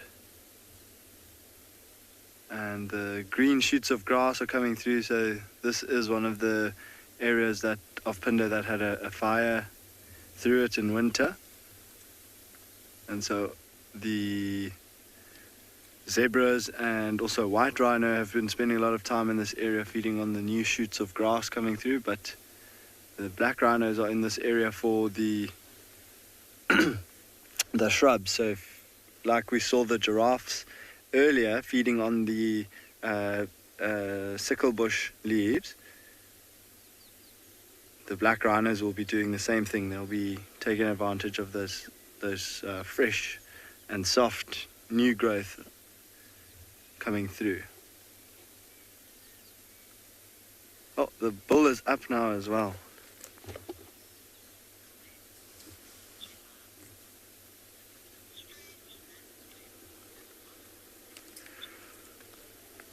I agree, Gemma. That's a brilliant point, and it's so wide open. And on the edges of this open clearing where they actually are, there's some really nice drainage lines or gullies, natural gullies in the landscape, which I would have thought that they would be lying down there in some shade. But again, it is overcast today, but it is starting to get warm, and they are literally lying right out in the open. So my assumption would be that they have been feeding, and probably because in anticipation of today being so hot, must have fed through last night and in the early hours of this morning, and now after having been very busy feeding, they've just gotten tired, and where they stopped feeding, they just decided to have a rest. Maybe with the clouds, they were not too worried about the sun heating them up lying in the open areas, but I definitely would have thought they would have gone for some shade at least.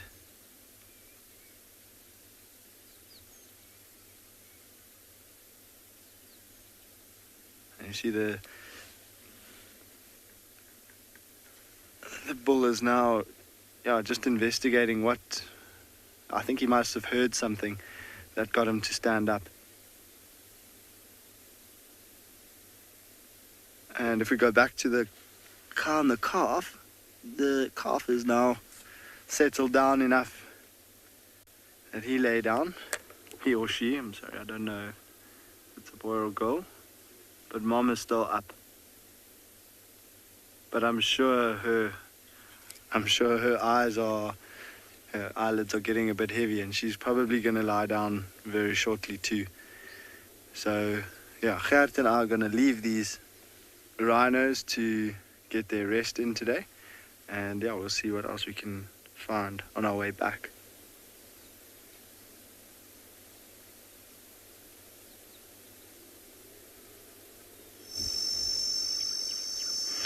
All right, we can't see much for right now, but we can definitely hear it. And David's gonna get us in a little bit closer and a little bit closer. The sound is evident. You guys can hear the sound. I'm standing maybe about a meter away from this beautiful insect. I'm not in the way there, David. And that is the beautiful shrilling noise made by a cicada or cicada.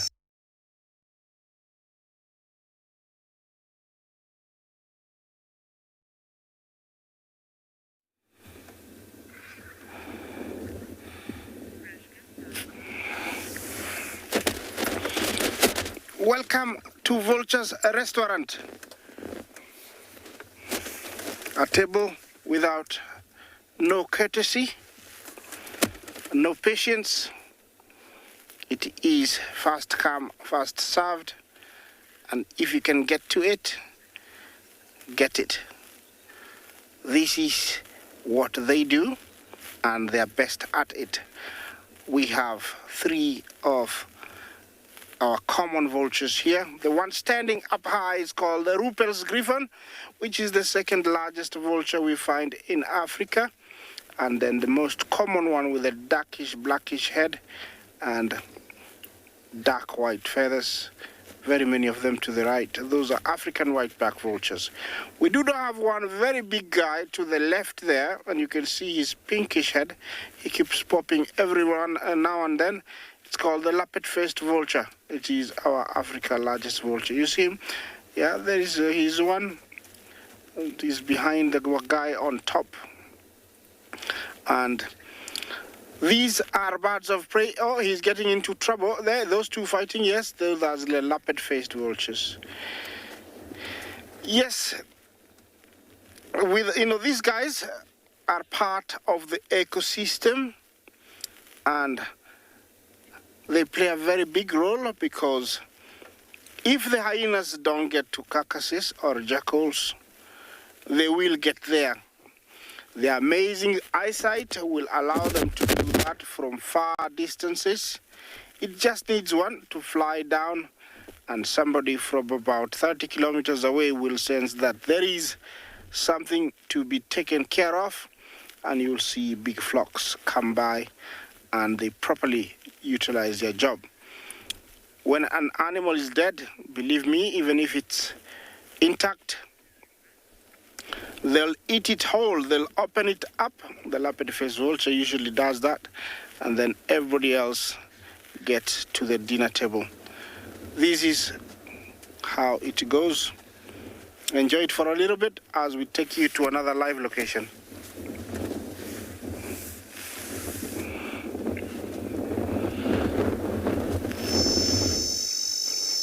Always trust the vulture.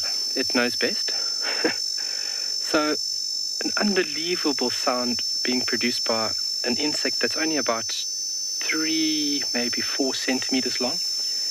And there's nothing wrong with your TV, there's nothing wrong with our feed. That is the sound being produced by these sound-producing organs under the abdomen called tymbals. And if you would believe me, that is an individual click. That where the tempo is sped up so fast to make this continuous shrilling noise. There's 2 of these plates under the ventral side of this animal, which are contracting and relaxing to fluctuate a plate that produces a click. And they are fluctuating so quickly that this sound is being produced. Remarkable. You'll see that the body is also cryptically colored. So if you look at the wings, everything about the body design, the color is enabling this insect to remain concealed. And obviously this high-pitched trilling noise, if you look at birds and how they produce sounds, especially forest birds, sounds that are high-pitched are a lot harder to locate. So having the form of camouflage obviously is a big advantage, but then that sound is very, very hard to pinpoint where it exactly is. And then if he has to evade, obviously a very special adaptation, something that's only been seen 3 times through evolution, which is the ability to fly, which insects do, especially adults.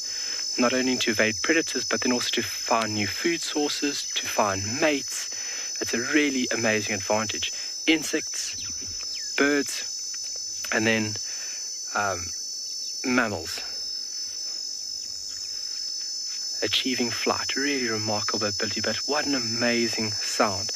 And for our new viewers for today, this sound in South Africa we normally hear around about December time, Christmas period for us in South Africa, the Southern Hemisphere, and we incorrectly refer to these insects as beetles. They're not beetles, they are true bugs. So in picture there, you can just see in between the legs. If you look very closely, let me see here quickly. Oh, it's a little bit hard. But it has a long, thin, tube-like mouth, which is used to pierce plants. And this whole group of bugs have this specialized long feeding tube that is used to pierce plants or even pierce animal bodies to suck out the nutritional content. But this is a cicada or a cicada, and it's part of the true bug Hemiptera family group of insects. Obviously having jointed legs, still part of the insect group, but like a subfamily within inside this very diverse grouping. But really, really, really nice to find one, especially out in the open, and also it producing its beautiful noise, which is now kept at a nice regular tempo, a nice even sound, so that's attractive to all the females. Both male and female have ears that are used to then suss out where everybody is, but then now the female can select which individual sounds better.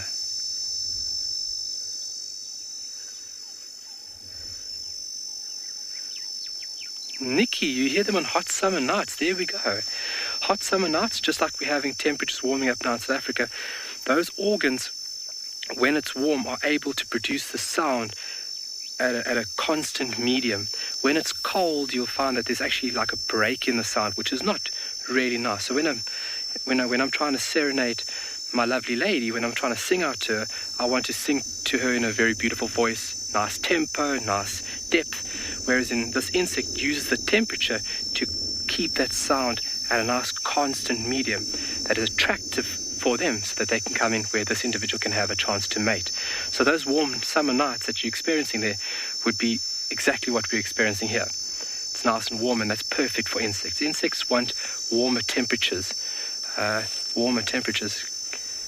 to operate in, 25, 28 degrees above, and then not too high, just into the mid-30s. That's a perfect optimal range for insects. But that just blows my mind that that's a click that's being produced.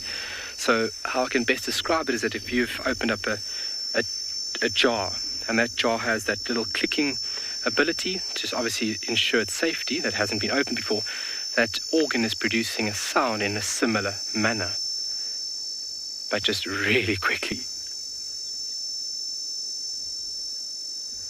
So it's the mating period now. So now he'll try and attract a lady. He'll successfully mate, hopefully. The female then find a tree where she'll use that proboscis to scar the tree, open up a part in the tree. She'll then lay the eggs in a row. The eggs will develop. They will then come out as little nymphs, baby little insects. They'll drop to the ground and they'll bore under this tree.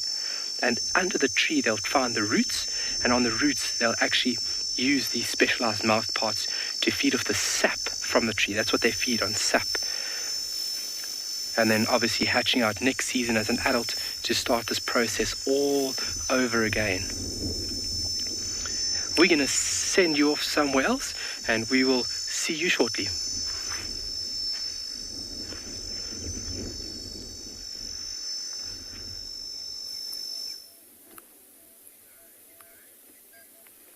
So we've had a morning of searching. It was an extremely hot morning and we didn't see too much. There's a breeze that's blowing now, and then once again in the riverbed we came across this family of kudus. You can see they're all standing right in the shade. And what a brilliant spot to be standing.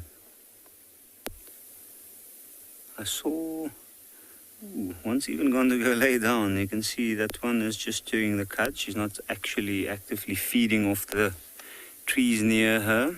And I think this might actually be a spot where they might settle for a little while to find shelter from the sun in the shade of a dead tree. You can see there's a young one. Must be tough for a young animal to keep up with the larger ones. Moving a lot, so it's probably decided while they're standing there, it might as well take the time and rest a little bit. At the back there's a young male as well.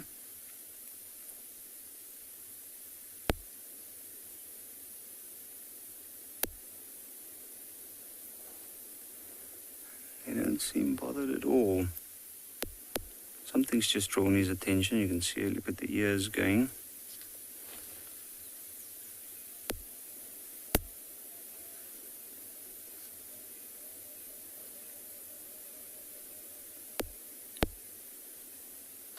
And as we were driving this section, we almost drove straight past them, especially in the shade. You can see from a little bit further away, they blend in completely, except for the one at the back who's silhouetted against the light background. The rest of them disappear.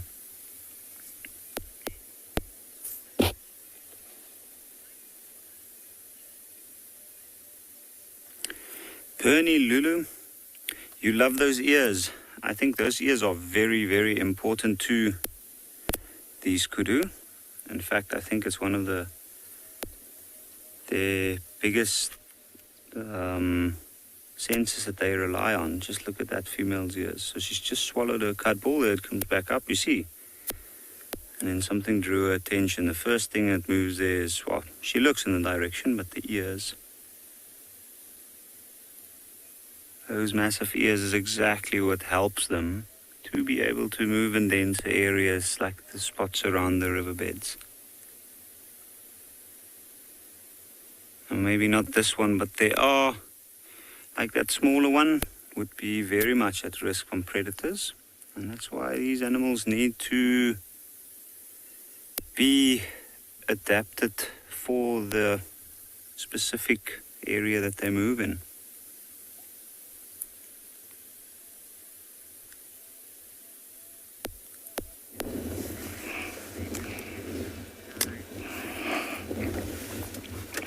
Yes, welcome back to the Vultures restaurant, and they are doing the best to make sure that the carcass doesn't last very long. They are known to do that without hesitation. In this dining table, there is usually a lot of, anger and a lot of bullying. As you can see, somebody is just wasting too much time trying to show off instead of eating. But the bigger and the more intimidating you are, the better the chances are for you getting as much as possible. This is an amazing bird of prey, such that they nest a long way from here, a place called Gold Mountains, in the western corridor of the Serengeti. And every morning, these guys fly a very long way to come here, almost 150 kilometers. And they fly quite high up there using their amazing eyesight, they will spot, a dead carcass a long way. Also, they can smell it, and so lie down quite fast to come and utilize it. Apart from their senses, they do use, others to detect, where it is. If they see a few going in that direction, they'll also fly in that direction. It is a very threatened bird, both three of them, because they've been facing lots of poisoning from farmlands, and also the poison has been killing them quite a lot. Over here in the Mara, we can see a very good number, but they cannot be seen anywhere else. The leopard-faced vulture, the one that is a solitary nester, so you always find a pair by themselves, and the rest do, nest in big flocks. Well, it's been a roller coaster morning. It's been a very beautiful morning. Thank you for joining us. From me and my cameraman and all the directors, my fellow guides, all I can tell you, tune in to this afternoon game drive, and all I can say, it's Kwaheri. Goodbye.